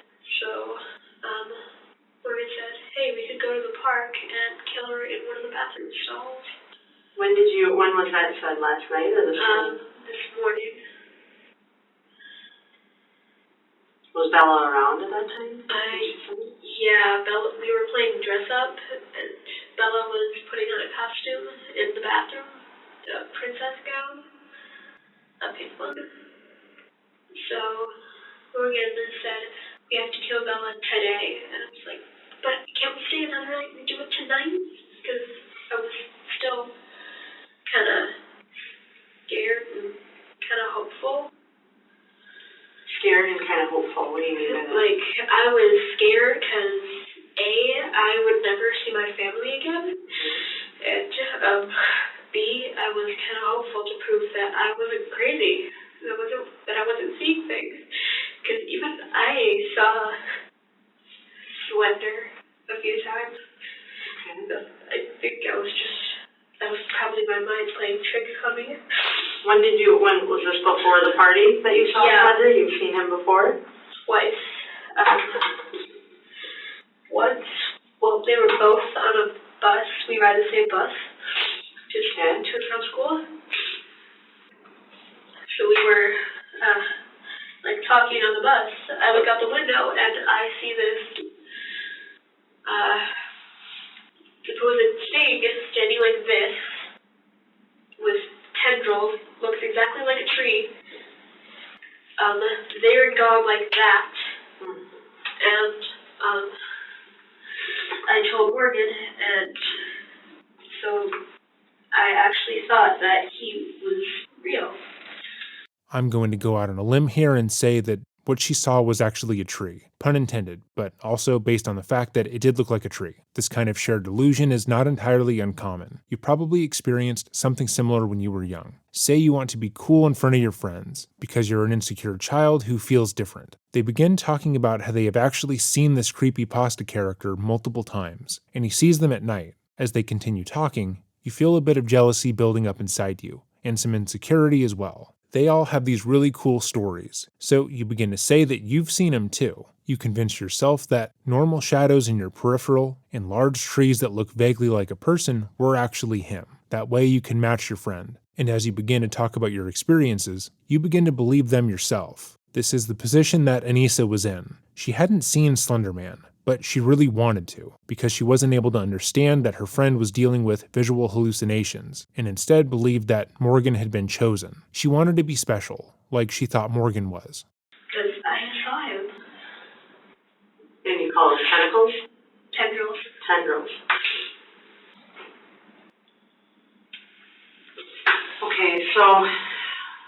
Okay, I think I understand creepypasta.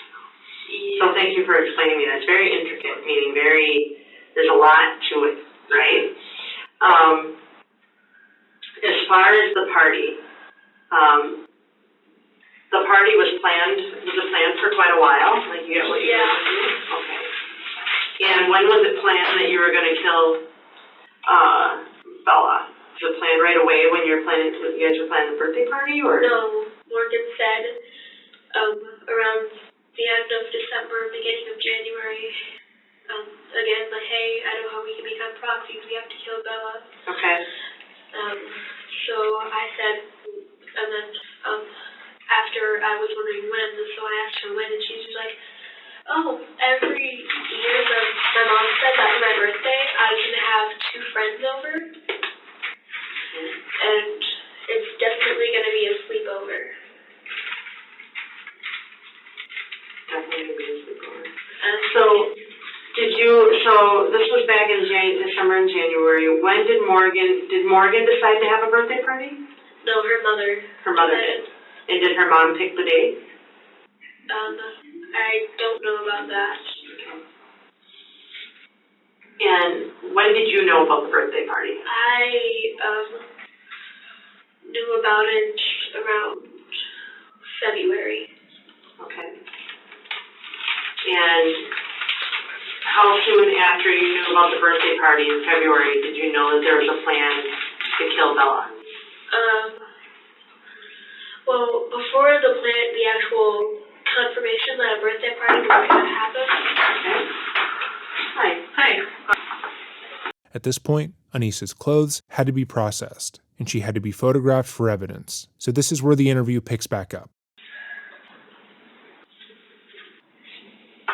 Okay, so, well, at least now you have some clean clothes on, right? Mm-hmm. Do you need the camera here?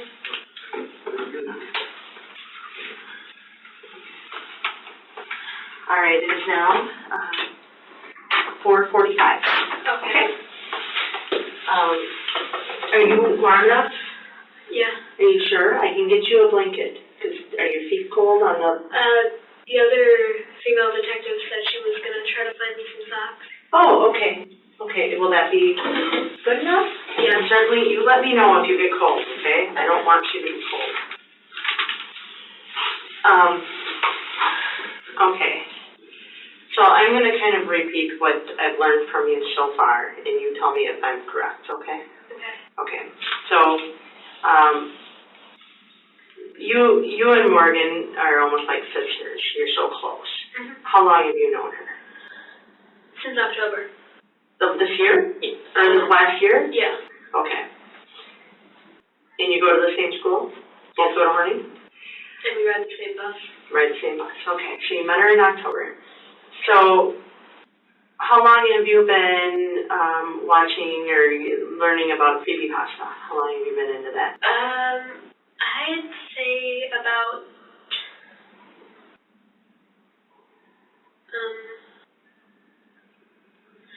well, I watched the Skydive Minecraft video That's right. Okay, Minecraft. Yeah. 3 years ago or something. Okay. It was a long time ago. And then somewhere in, I believe it was November, I asked Kelly who that Jeff or Jack killer was. Okay. This is past November, after you had met Morgan and such? Mm-hmm. Okay. So you've been we're almost into June now, so maybe fair to say 6 or 7 months you've been kind of reading the creepypasta, not the creamy pasta, the creepypasta. Mm-hmm. Okay. So you're very close with Morgan.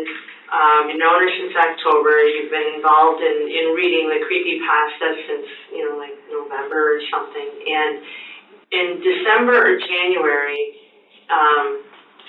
Morgan, who also is into creepypasta, did you introduce her to it, or did she already know about it? She said that she's seen Slender also in like old pictures that she has. Okay. So I told her about them, and then she said, "Oh my God, I think I saw Slender when I was like 5, because she supposedly used to live in like a really heavily wooded area." Okay. And Slender likes to stay in Wooded areas. Okay. As we stated earlier, Slenderman was not the only fictional character that Morgan believed she saw growing up, but Slender's inclusion was notable because it now provided her with a reason as to why people were not seeing the same things that she was. In a sense, it made her feel more understood. Okay.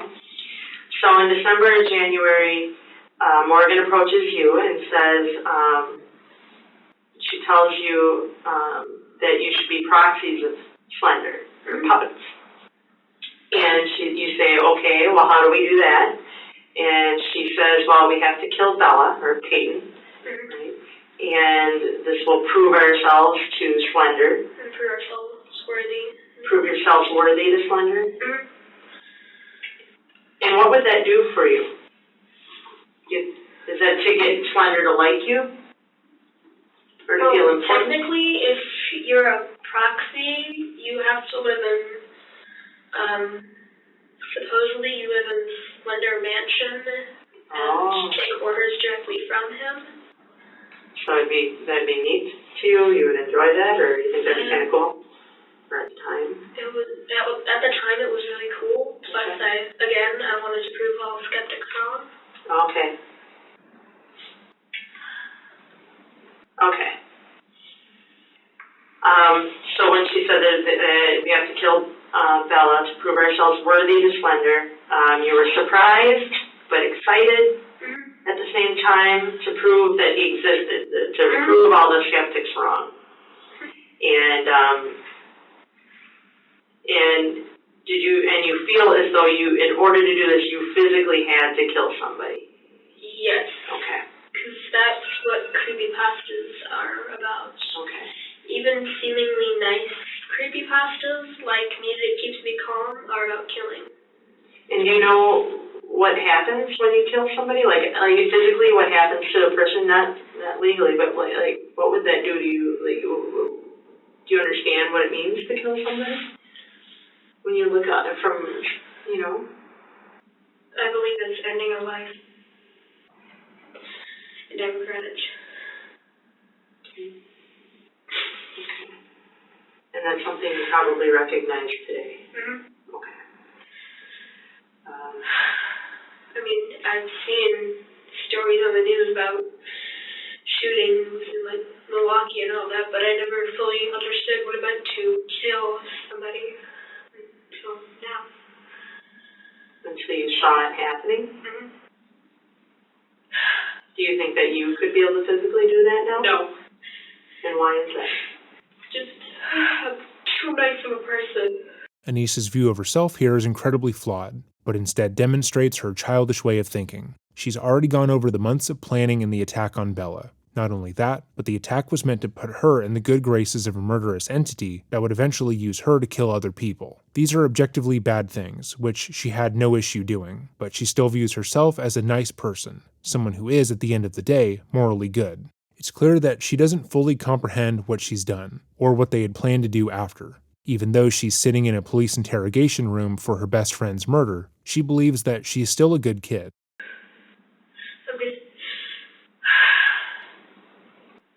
I'm too nice and too squeamish. Squeamish. Like, I can stand blood if it's my own, but if I have to physically make someone else bleed for my personal gain, I won't do it. It just doesn't sit right with me. Now, since this happened? Yeah. Okay. Okay, so she plans this in December or January. She approaches you on it. You say, okay, it's kind of exciting to prove the skeptics wrong and get it. And in February, you find out she's going to have a birthday party. And did she say who she's all going to invite? It was just her, Bella, and I. Okay. Okay. And was there anything said about trying to become a proxy or being a proxy at that time? We kind of talked about it discreetly on the bus every now and then. And what did you talk about? Like,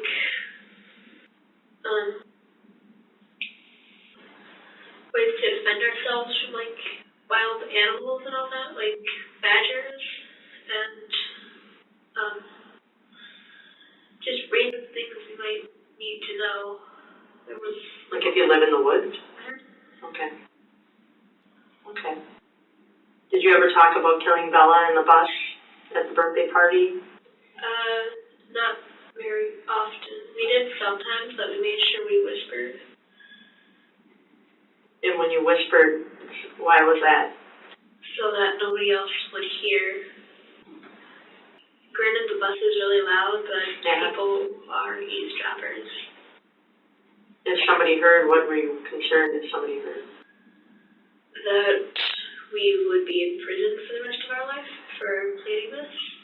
The interrogator is attempting to prove that Anissa and Morgan were able to know right from wrong, which is why they took the care to hide their actions. This is meant to be used in the legal proceedings, should the prosecution want to argue that the girls were in their right minds when they carried out the attack.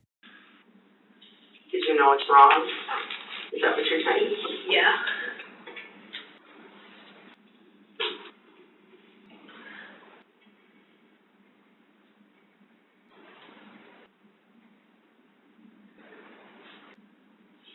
Okay. And so, when does it ultimately come to the decision that it's going to happen at the birthday party? That was made in February. Morgan said, I confirmed with my mom I'm having a birthday party. It will happen when? Then. The killing? Yeah. We used code words like,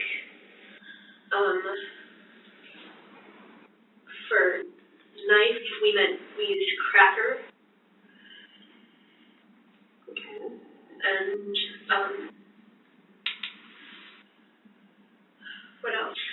For the killing, we would use words like it, the deed, and like,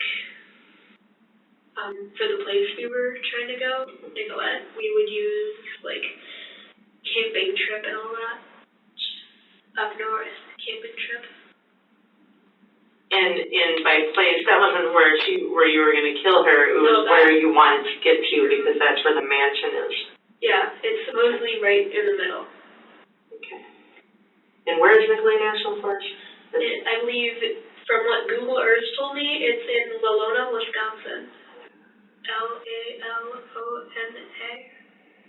When you hear that the girls spoke in code in order to discuss the attack in public without others noticing, it lends to the belief that they were making well-considered plans, that these girls were clever enough to speak in riddles, and that they almost made up their own special language to get away with murder. But when you actually hear Anissa describe their code words, it becomes apparent that that assumption is wrong. These were 12-year-old girls speaking in codes, like they would if they had a crush on a classmate. They gave words different meanings, but none of it was well thought out or even hard to decipher. They called their excursion a camping trip, and said, "when we do it," instead of "when we murder Bella." Most adults wouldn't even label that as speaking in code, but these are teenagers who believe that they were super smart. They greatly oversell their actions because they don't know any better.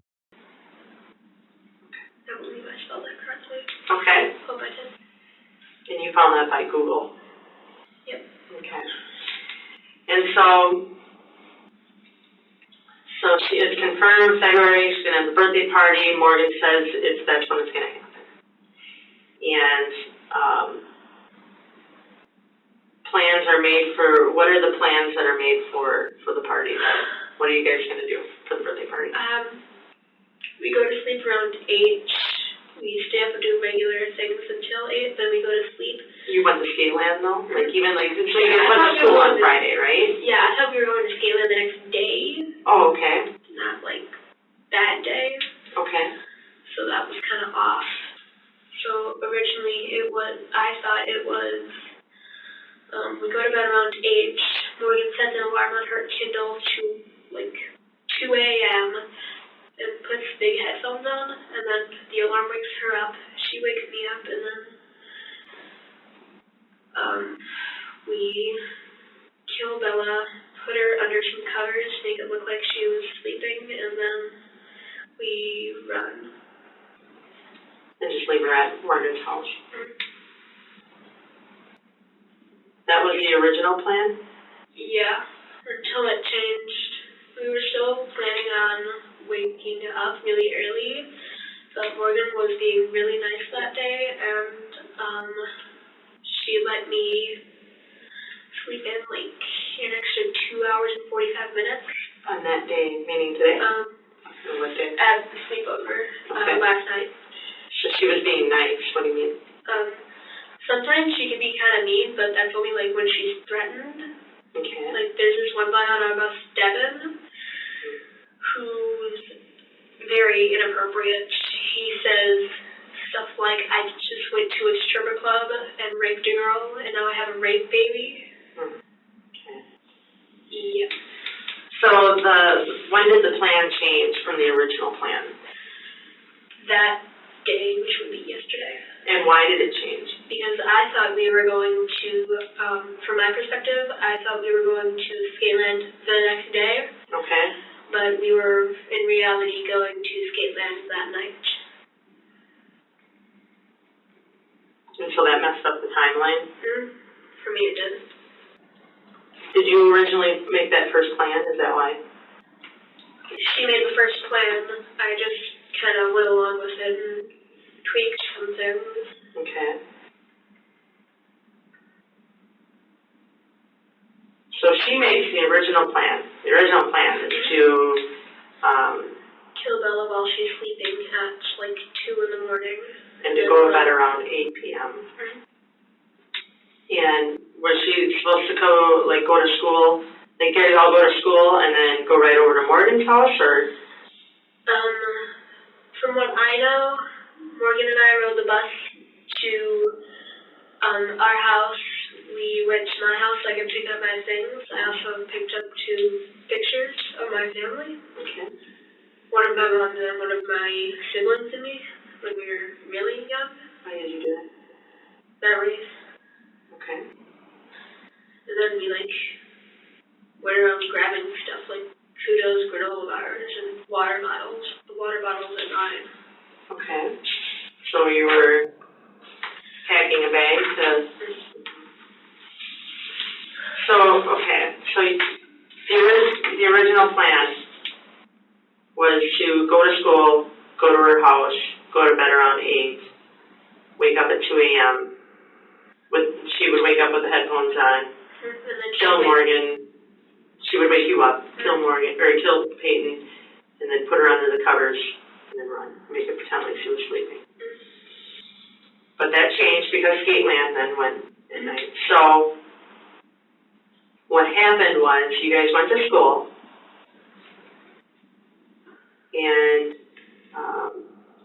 you guys rode the bus to Morgan's first, or to your house? We rode the bus from school to the bus stop, and then we walked the rest of the way to my house.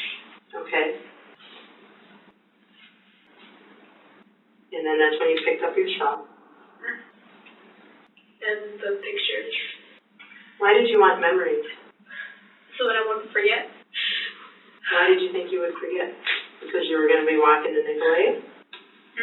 Because you were going to walk to Nicolay? And we would probably be spending the rest of our lives there, and I didn't want to forget my family. Because you know how distant family members and friends fade away with time.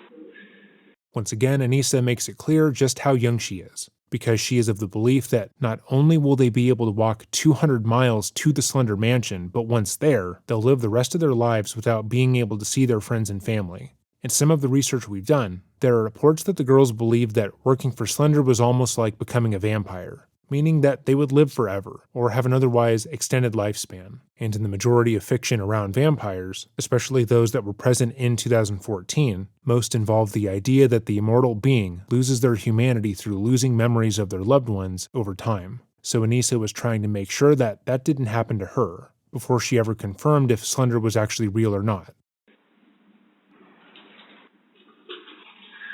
Once you pick up all your belongings, what happens next? We walk to Morgan's house, and then we hang out till the phone rings, and it was Peyton. She said that her mom had people coming over to work on her counter, and that Morgan and I and her father could come pick her up whenever. So. Okay, so what happens next? So we went to go pick her up, And Morgan asks her dad, then I'm guessing, or what? Morgan tells her dad. Okay, tells her dad that you need to go pick up Bella? Okay. Okay, did you ride along with? Yes. Okay.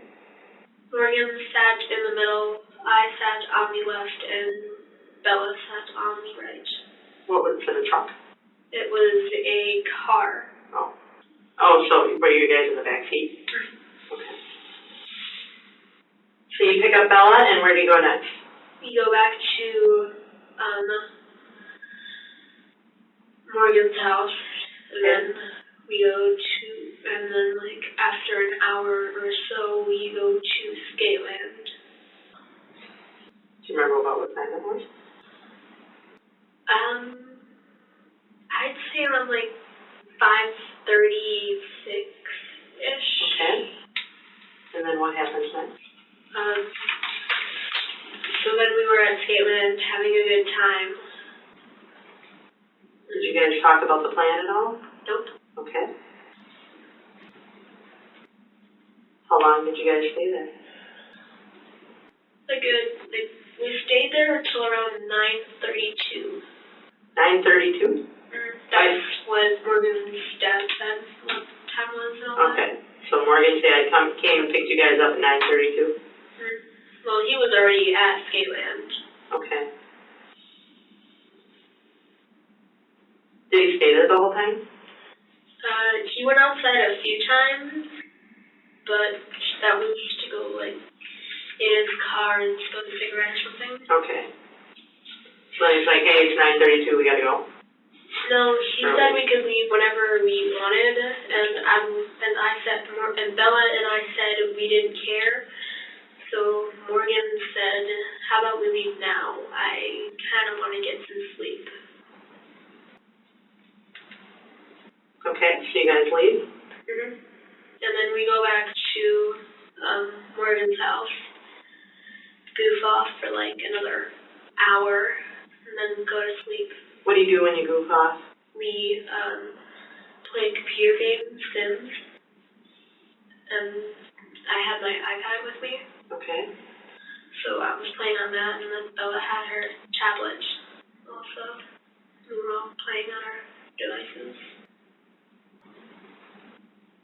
What is your PIN number for your iPad? It's capital A L E X A N D R I G E. Alexandrite. It's a type of purple stone. Oh, got it. Okay. And so everything else is in lowercase and the A is the only one in capital? Okay. So you guys are all playing games for about an hour? And then we go to sleep. And then you go to bed. Where do you go to sleep? Up in Morgan's room. Morgan has a bunk bed, but it's like there's two shelves on the side, a little cubby on this side, and then the bed is on top. Okay. And then her guinea pigs are underneath. Okay. Morgan has a lot of pets. Yeah. Where did you guys sleep, on the floor then? Or no, we all slept in the bed. One bed? Yeah, it was a twin. All three of you slept in a twin bed? Was it the top or the bottom bunk? Or was there no bottom bunk? There was no bottom bunk. So you got all three of you girls were on the top bunk of this bed? Peyton slept right here. I slept here, and then Morgan had this space right here. Peyton kicked me in the face, so I kicked her back. Yeah. As we noted before, Anissa has no real issue talking about Bella, even in this lighter context. This was her friend, who she believed she killed hours earlier, and she is laughing about how they kicked each other during the sleepover. But the fact that she's able to compartmentalize the happy, fun memories with her friend the night before, away from the traumatic attack she inflicted on her hours earlier, is incredibly disturbing. Okay, and did anything happen after you went to bed? I woke up around 1:30 and then started moving around because, like, my melatonin wore off or something. You take melatonin? No, it's just naturally natural. I woke Okay. up. I have a habit of waking up really early. Okay. So does Morgan. So, I woke up and I started moving around, like, looking at Morgan's gerbil and guinea pigs and all that. They must have been making a lot of noise or something because they both woke up. And, well, Morgan was like listening to music or something. So before I started playing with the animals and all that, I kind of woke up Morgan and asked her if we should do it then. And she said no, it's too early. Okay. So I said okay, and then I started playing with the animals. Okay. And then I went back to sleep and woke up again around 5:45. And then we started playing with, like, this farting silly putty and all that. Okay, all three of you were up then? All three of you were up then? Yeah. Okay. And did you stay up or did you fall back to sleep? I stayed up. Okay. And what did the other two girls do? They were also playing with, like, silly putty. We were downstairs again. Morgan was playing Sims, and Bella and I were playing with our silly putty. Downstairs in the basement, or? It made funny farting noises. Okay. All right, and what happened next? around, like, we kept doing that until, like, 9:25. That's when we had breakfast. Okay. And then, like, 45 minutes later, we asked Morgan's mom if we could go down to the park, because we were gonna do it then. Okay. We didn't do it the night before, because Morgan let me sleep. Okay. So we were gonna do it then in the bathroom stall and, like, sit around the toilet, lock the door, crawl out, and walk. So when you guys were playing with the silly putty in the basement and stuff, is that when you're also playing dress up and talked about doing it in the park? We got dressed up, like, for 5 minutes. Okay. But that's when that happened, though? Like, dress up? Mm-hmm. She went in, she was trying on a pink dress. Mm-hmm. And who brought it up? You or Morgan? Last night, we were gonna... About the park. Oh, the park.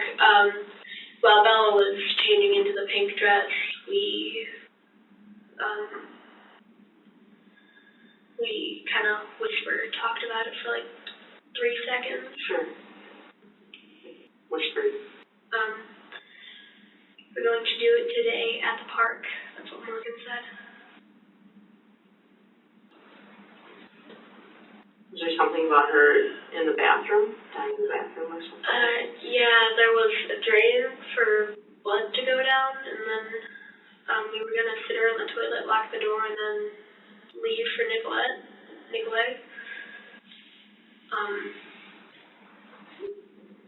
So that would look like that she wasn't dead, and because... Like in the bathroom stall? Mm-hmm.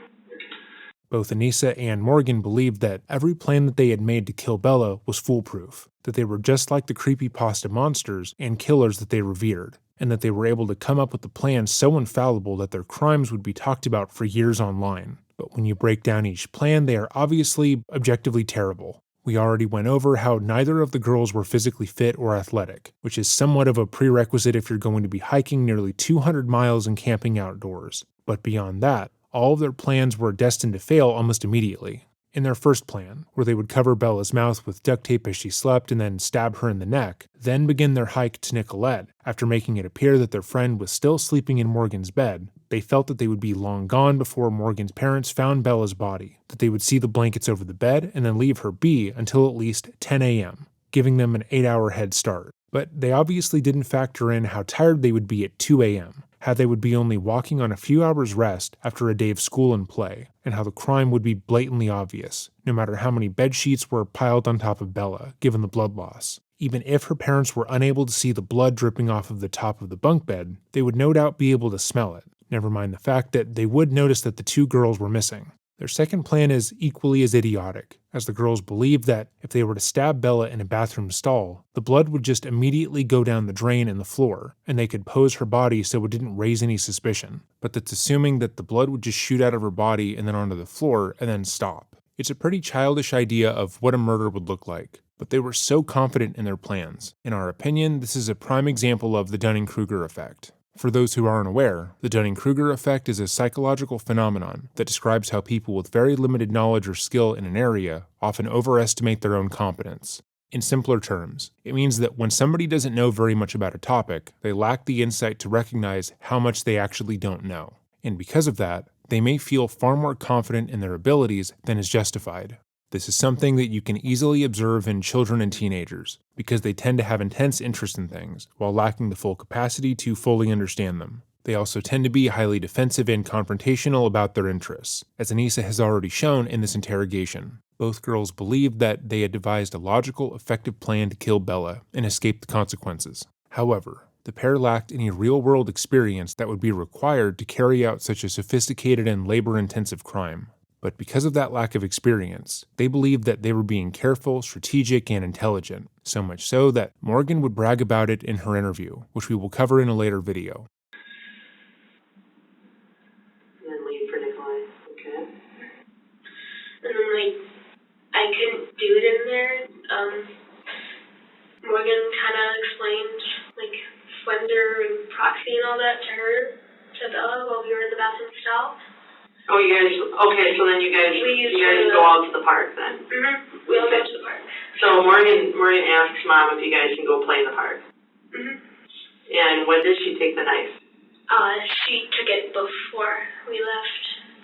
Where did she get it from? Her kitchen. Was it in a drawer? I don't know where she keeps her knives. Okay, you didn't see her grab the knife? No. But how did you know that she grabbed one? Because she showed it to me as we were walking to the park. Okay. So Mom says, yeah, you guys can go play and in the park, and you guys leave, and as you're walking to the park, she shows you a knife. Mm-hmm. She goes like that. I look at her, and then she lifts up her winter jacket, the white and plaid one. Okay. She lifts it up and shows me the handle of a knife, and the actual knife part is stuck. It was like right there. Was it in like her waistband of her pants? Or? Yeah. Okay. It was there. So then I look at her like this. Okay. And then she's like, and then she nods to me, and then puts her jacket back down, and I kind of calmly walk towards the park. I was trying to stay calm, but I was like shaking a little bit, like I am now. Okay. And why did you start shaking? Because I was nervous. What were you nervous about most? Seeing a dead person. Because the last time I saw a dead person, it was at a funeral, and it was my uncle. So you guys go down to the park, and what do? We played around a little bit. Morgan kind of started freaking out a little bit, so I said, Bella, I need to talk to Morgan. She's freaking out a little bit. What was she freaking out about? Killing. She had never done that before. She's stabbed apples before. Okay. It was like chopsticks. Okay. But she had never actually cut a flesh wound into somebody. How was she freaking out? What was she doing? She said, I can't do this. I'm too scared. You have to. Did Bella hear this? No, Bella was outside. I told her to go outside and play. And this was in the bathroom? And then Morgan started freaking out, so I had to hug her and calm her down. And then we told Bella to go back inside. I was like, it's supposed to be. From what I read on the Creepypasta Wiki, it's easier to kill people when they're either asleep or unconscious. And it's also easier if you do not look them in the eye. So I asked Bella if she could put herself to sleep. Is it okay if I have a blanket? Blanket? Are you getting chilly? Okay. Yeah, let me get you one.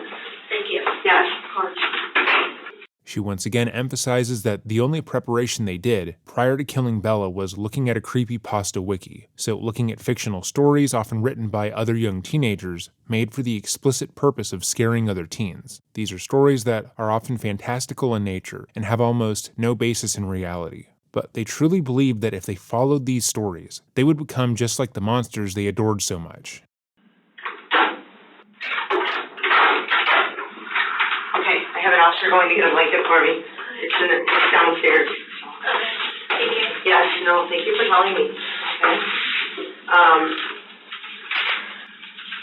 Okay, so you're saying that it's easier to kill when they're asleep or unconscious or not looking at you. Because, when you look into a person's eyes, you can see yourself. And you don't want to be killing yourself, supposedly, so you don't look in their eyes, but when they're sleeping or unconscious, they can't scream, and they go around to make it harder for you. Okay. So you asked Bella if she can put herself to sleep? Mm-hmm. When in the bathroom there? Is that what you Yeah, she was sitting, up against a wall.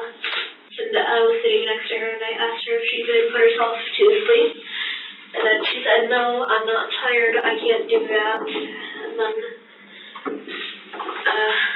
so then Morgan called me over to where she was standing, which was by the sink. Okay. So then she said, can you try to knock her out? Because I stand up for her every now and then, because Morgan's, like, prime target for bullies at school, especially Devin. Okay. So, like, one time Devin got too close to Morgan, and I kind of didn't like it, so I punched him kind of hard. Yeah. He kind of started crying, because he was, like, he is constantly talking about rape. Yeah. SEX. Yeah. And, Grand Theft Auto. So it's very inappropriate. Okay. Anissa and Morgan talking about how someone else being inappropriate shows the disconnect between their interests and actions and reality. They were actively reading about people killing each other in gruesome ways and planning a murder in front of their classmates. But another kid making jokes about sex or rape because they're in the 6th grade and they're stupid is just way too much. And plus, they played Grand Theft Auto, so that's a bridge too far. And to be clear, this little boy probably does make uncomfortable jokes. Most young teens are going to say and do gross things. But this is because they're going through a hormonal hell and can't properly understand how to engage with others sometimes. This is true for everyone, regardless of gender. So Anissa isn't wrong for believing his actions and statements are inappropriate, but the fact that she doesn't regard her own actions in the same way is notable. So Morgan asks you if you can knock her out. And what do you say? And I said I can try, because like I said, she was wide awake right next to me. Right. So I kind of went like that to her forehead and banged her head up against the concrete. Okay. And then she was just like, "Excuse you," and pushed my hand away. So I said, "Sorry, I got bored and I needed something to do. Plus, my hands got really finicky. I lied." So do you think that hurt her, or did it seem like it hurt her? It didn't seem like it. So you hit her slightly in the forehead, and her head hit the wall, and she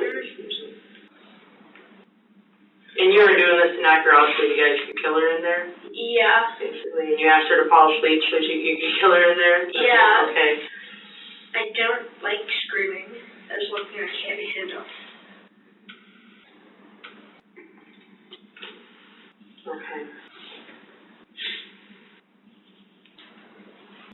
So, what happened next? So then after that, I say, "Hey guys, why don't we go take a walk around the block?" That's when I pointed out to Morgan the bushes, the trees and bushes and all that, and say, "You can take her in there and do the deed." And then after we go into the woods, we say we're going to play a hide and seek. And Morgan is going to be the seeker. So we hide. I tell Bella to lay down face first in the dirt. So you suggested under her stomach. Okay. So you suggested to take a walk around the block, and you pointed out the woods to Morgan and said we could do the deed there. Okay. And then okay. And then she says, "I'm not laying on my stomach in dirt. It's all squishy and there are twigs and sharp rocks everywhere." So you're going to play hide and seek, right? Mm-hmm. Play hide and seek, and then she was supposed to be the seeker, so to keep her eyes from being to see where you guys ran, you wanted her to lay down in the dirt? No, Morgan was the seeker, and Bella and I were hiding. Okay, so you told her a place to hide. Mm-hmm. And why did you want her to lay down in the dirt? So that I could sit on her chest so that I could pin her down and get it done and over with, and then we could leave. You're gonna pin her down? Mm-hmm. Morgan told me to pin her down. Okay. And so she said no, so I kind of pushed her forward and sat on her hip, and then she said, "Ow, I can't breathe, ow, ow, ow." So then I got off, because she was making a lot of noise. Was she kneeling already or something? Or? Yeah, she was kneeling, and then I pushed her, she was kneeling like this. Okay, hiding. Thing with flowers and all that. Okay. I was standing right here. Okay. I pushed her over. Okay. So she's like this now. Okay. And then I sit right here on her hip while she's like that. Okay. And then she started complaining that she couldn't breathe, so I got off of her because she was making a lot of noise. Okay. Okay. And what happened next? And I told Morgan that she's not laying down, and then she said, tackle her and I'll stab her.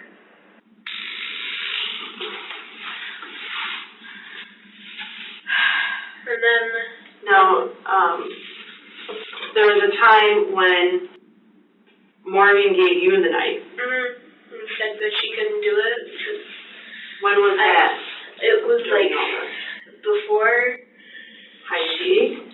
It was like after I tackled Bella and sat on her hip. Okay. So you tell Morgan she's not laying down. Is that what it happened? And then she says, okay, tackle her. And then I tackle her, yeah. I get up, and then Morgan hands me the knife and says, I can't do it. You know where all the soft spots are. Like, I only know where soft spots are because I used to watch Doomsday Preppers, and it said that a hard blow to, like, the stomach or the throat with, like, a sucker in between your fingers can do some serious damage. A sucker being like a knife or something? No, a sucker being an actual lollipop. Oh. Can you talk for a second?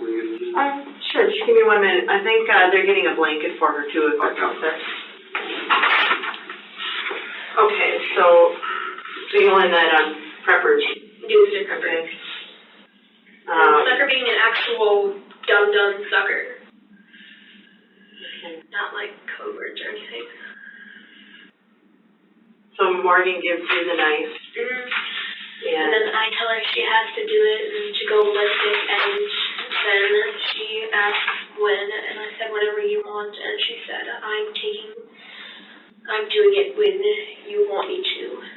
So hold on, so she gives you the knife and says you do it. And then I give it back to her and say, you do it, go ballistic. And she said, okay, I'll go ballistic when you say you want me to. I told her that I didn't care when she did it. And she said, whenever. So I started walking away, and then like when I was 5 feet away, I said now, and Morgan said, don't be afraid, I'm only a little kitty cat, and jumped on top of Bella and stabbed her repeatedly. It's clear in Anissa's retelling of events that the attack almost didn't happen. At various intervals, each girl stated that they didn't want to hurt their friend, that they were too squeamish to actually stab Bella, and they put the attack off until Anissa gave the knife back to Morgan and told her to go ballistic. Like, she told me that she got her in the lung, right here, 6 times, and then like in the leg a few times. Okay.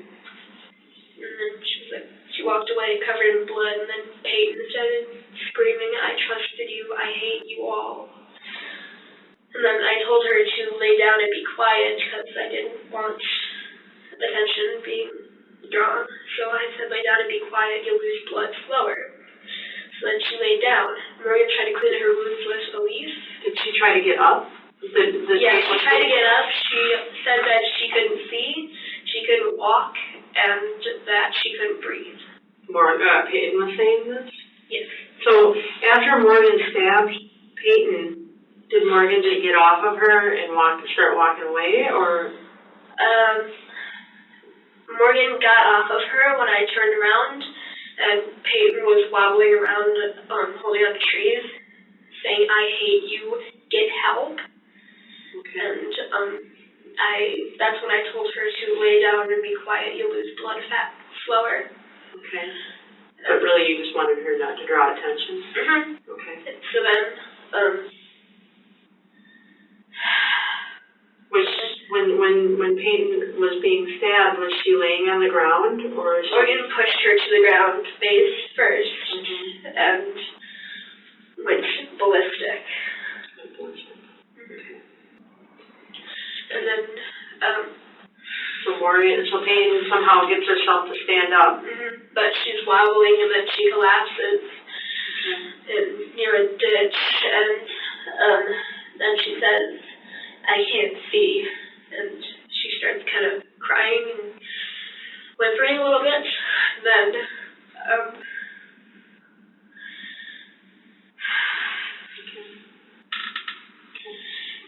and then Morgan tries to clean a big wound on her leg with part of a leaf, but it didn't help that much.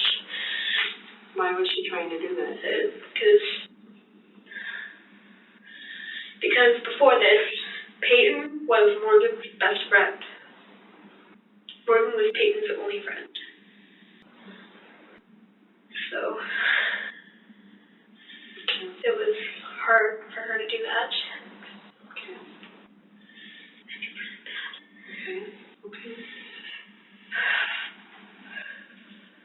So what happened after she was standing there and kind of wobbling and she collapsed down? She said that she couldn't breathe, and then that she couldn't see, and then she started crying with no tears, but you could hear her cry. And then what were you guys doing? Watching her?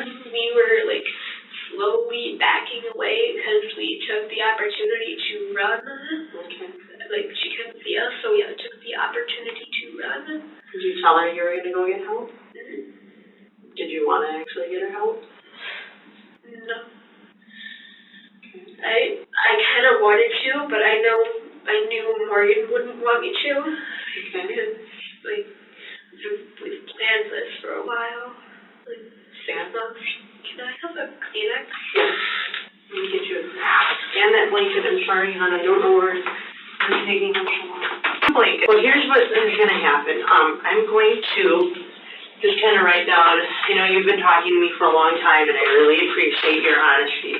That goes a long way with me, and I told you right from the beginning that, I'm looking for honesty, and this is good. One thing I want to clarify is with the knife, was a knife ever taken from the house and put in a purse when you guys walked down to the park? Not that I know of. Okay. Did you ever grab that knife from the house? I didn't touch it until Morgan handed it to me. Okay. Then I touched the handle. I think I might have touched part of the blade, but only the dull end. Okay. And you guys were going to play hide and seek. That was the idea, right? Cover up. To cover up. Okay. So, okay. So I'm going to start this out. I'm going to kind of write it, but I'll read it back to you. I print, so you should be able to read it pretty. Do you write in cursive or no? It kind of depends on if I'm like writing really fast, then I write in like sloppy cursive with regular print mixture. Okay. And how did you meet Bella? Morgan introduced me to her at school one day. Okay. 4 months ago, I think.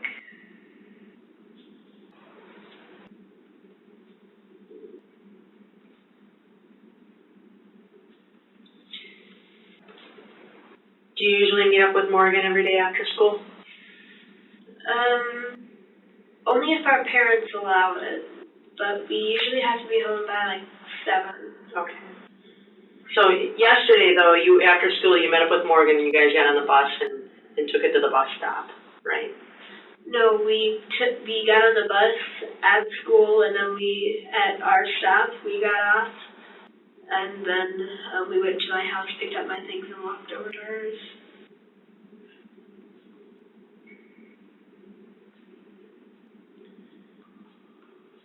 Can I ask a question? Yes. Where is Bella's body now? Bella's at the hospital. Okay. I thought it was still out there, the crime scene. For the past 7 hours, Anissa has been under the impression that they were able to kill Bella, that her death was a foregone conclusion, and that they were on their way to becoming real creepypasta killers. Because of that, she hasn't asked about the well-being or status of her friend until now. And when she does so, she only wants to know where the body is. She goes further to state that she believed that Bella's body was still in the wooded area of the park, and appears to be of the belief that they had picked such a remote location that her remains would only be found if the girls complied with the investigation.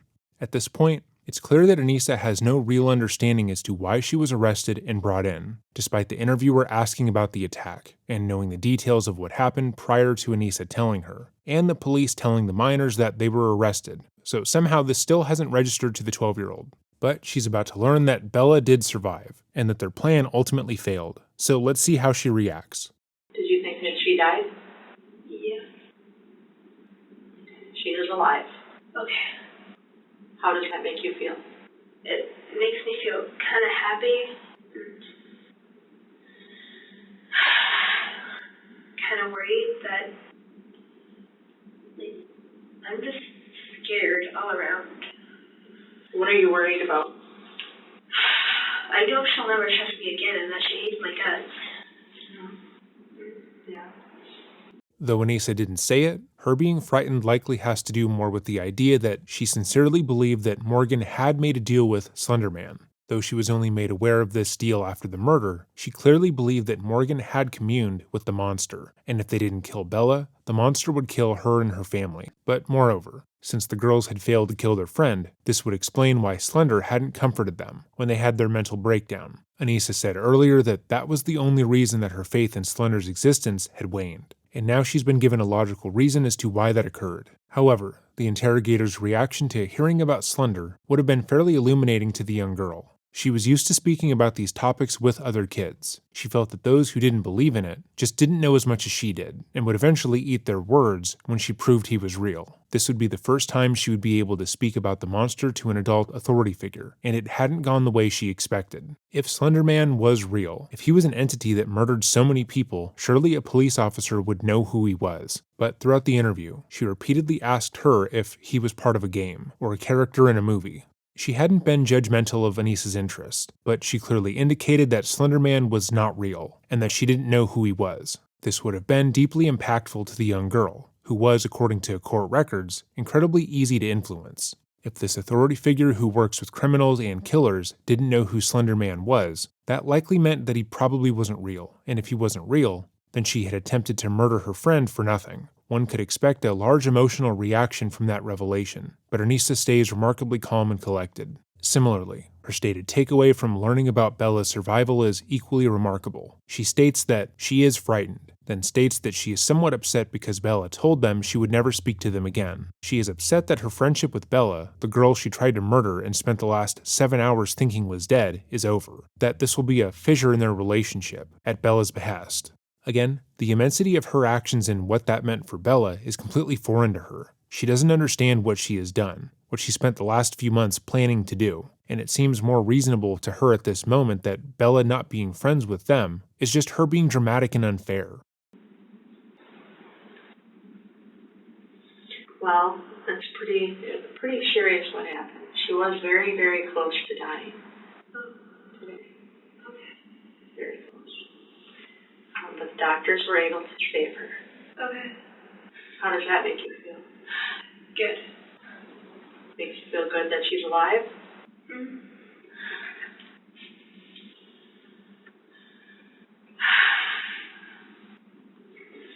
Will I be able to go back to school?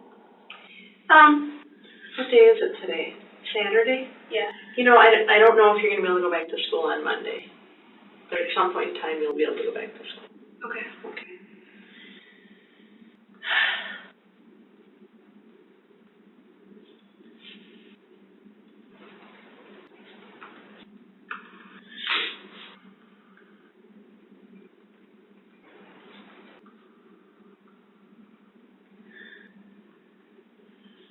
How many stab wounds did they find? 19. Okay. Well, you counted 17.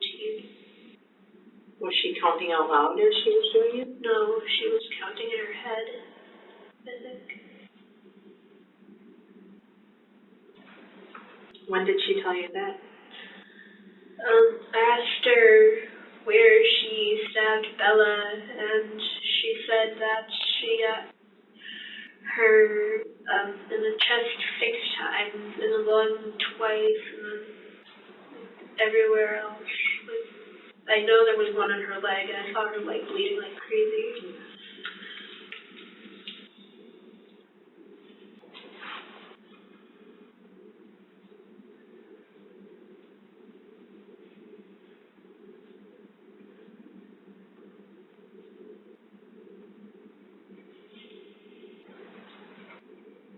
So in December or January, Morgan told you that you should be proxies, right? Mm-hmm.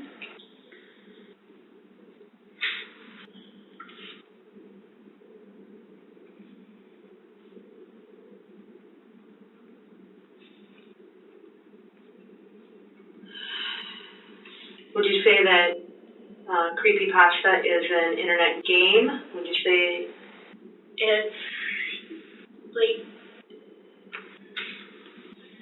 it's a bunch of online horror stories on one website. Okay, that's a great way to describe it.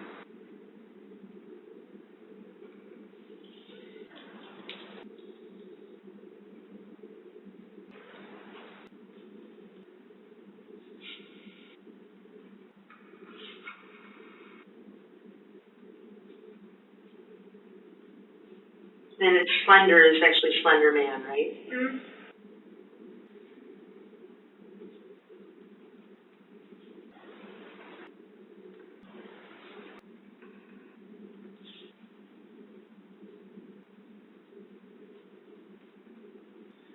And I think the website for the creepypasta Wikia is like, excuse me, sorry. Yes. It's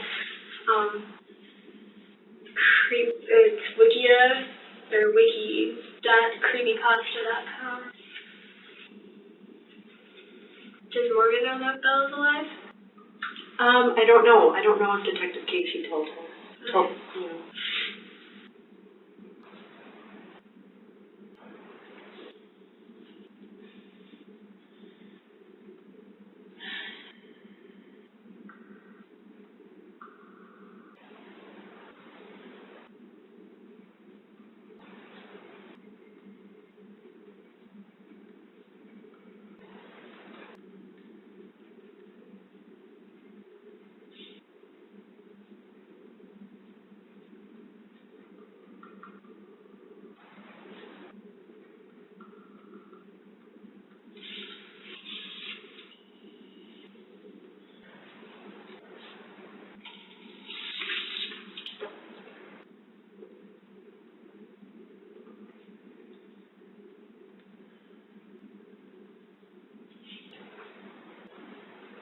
So Morgan decided that it was going to be done on her birthday.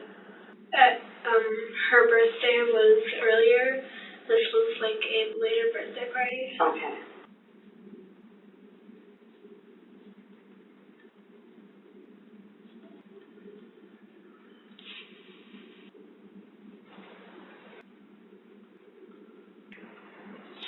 Okay, so you're at your house, you're loading up your backpack with clothes.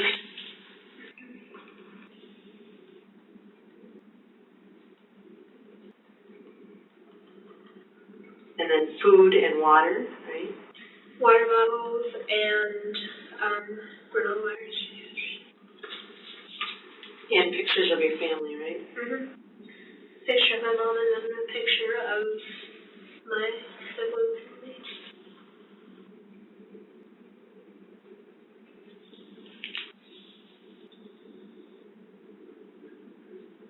And you needed this for the trip to Nicolay, right? Mm-hmm.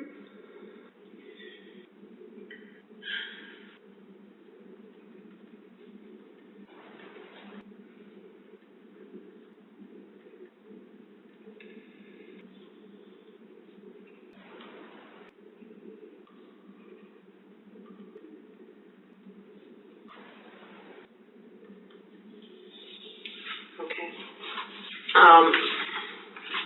So you head on over to Morgan's. Mm-hmm.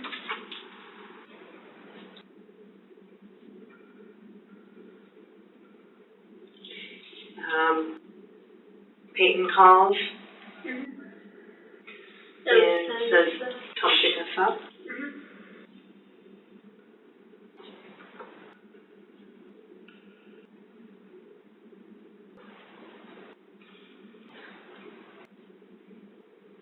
It honestly makes me feel a lot better knowing that she's alive. Good.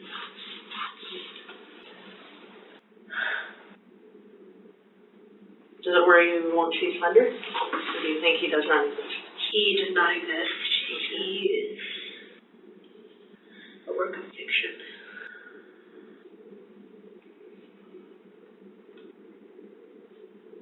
And I believe that people who say that they've seen him in person have read creepypastas and then recall memories of a strange truth and said it was Slender. Because I know that was one of the cases on the bus. I looked back at the tree and it was strange. Yeah. Anissa has finally accepted in this instance that Slenderman isn't real. She talks about this epiphany while maintaining her calm. Again, she spent the last few months of her life planning to murder her close friend. Hours earlier, she'd been so convinced that she'd seen Slender before that she ordered her friend to stab Bella repeatedly and had walked for hours in order to be with this entity. But now she's accepted that he isn't real and she's wrong, and there's no reaction. This is extremely uncommon. Though the girls didn't exactly worship Slender, they clearly believed he was a powerful monster and were willing to give up their lives to be with him. This is the sort of act of devotion that you would see in a cult or a religion gone off the rails. And oftentimes, when a person comes to the conclusion that they've been lied to about their religion or religious entities, they become extremely angry. They then think of all the things they gave up for that faith, how they've hurt themselves and others, and they lash out towards those around them, especially others who still believe what they used to. But Anissa hasn't done any of that. She was willing to kill a close friend for Slender, but she accepts that he isn't real the same way a person would accept that it's going to rain. There's about an hour or so left in the interview, but we'll end our coverage here, as the remainder of the time is used to confirm what happened. After their arrests, both girls were set to stand trial as adults. Anissa would be charged with second-degree attempted homicide, which carried a maximum penalty of 60 years in prison, meaning that she would spend the majority of her life in prison. Wire would end up taking a plea deal, pleading guilty to being party to an attempted second-degree homicide, but her lawyers argued that she should be found not guilty due to mental disease or defect. In court, her attorneys argued that at the same time of the attack, Wire was depressed and genuinely believed that Slenderman was real. That shared delusion with Morgan led to an attempted murder, and after nearly 12 hours of deliberation, the jury agreed with her attorney. After her sentencing, Anissa made the following statement. I just want everyone involved in this to know that I do hold myself accountable for this, and that I will do whatever I have to do to make sure that I don't get any sort of delusion or whatever again. And I want everybody involved to know that I deeply regret everything that happened that day, and that I know that nothing I say is going to make this right, Your Honor, and nothing I say is going to fix what I broke. I'm just hoping that by holding myself somewhat accountable and making myself responsible for what I took part in that day, that I can be responsible and make sure this doesn't happen again. I'm never going to let this happen again. I'll do whatever I have to do to make sure that this doesn't happen. And I know you've heard that before, and you're probably going to hear it again, but it's the truth. And I'm sorry. Wire was sentenced to 25 years to life at a state-run mental care facility in 2017. When she was 16 years old, she would have to serve at least 3 years before she could write the court and ask to be discharged. She would only be released if doctors deemed that she would be suitable for outpatient care, but even then, she would be under state supervision until she was 37. After 3 years at the facility, Anissa would be released when she was 19. She wrote a letter to the judge in her case, stating that while in treatment, she's come to understand that what she did was wrong. While she may hate her actions, she, quote, no longer hates herself for them, unquote. Anissa would be released into her father's care in 2021 and made to wear a 24-hour GPS ankle monitor, request permission before leaving the country, and could not contact Bella until 2039. Her internet also had to be monitored, and she was not allowed to have any forms of social media. As of today, this is where Anissa's story ends. Tomorrow we'll be uploading our video on Morgan Geyser, This video will cover her interrogation as well as her escape from her group living situation that happened only a few weeks ago at the time of writing.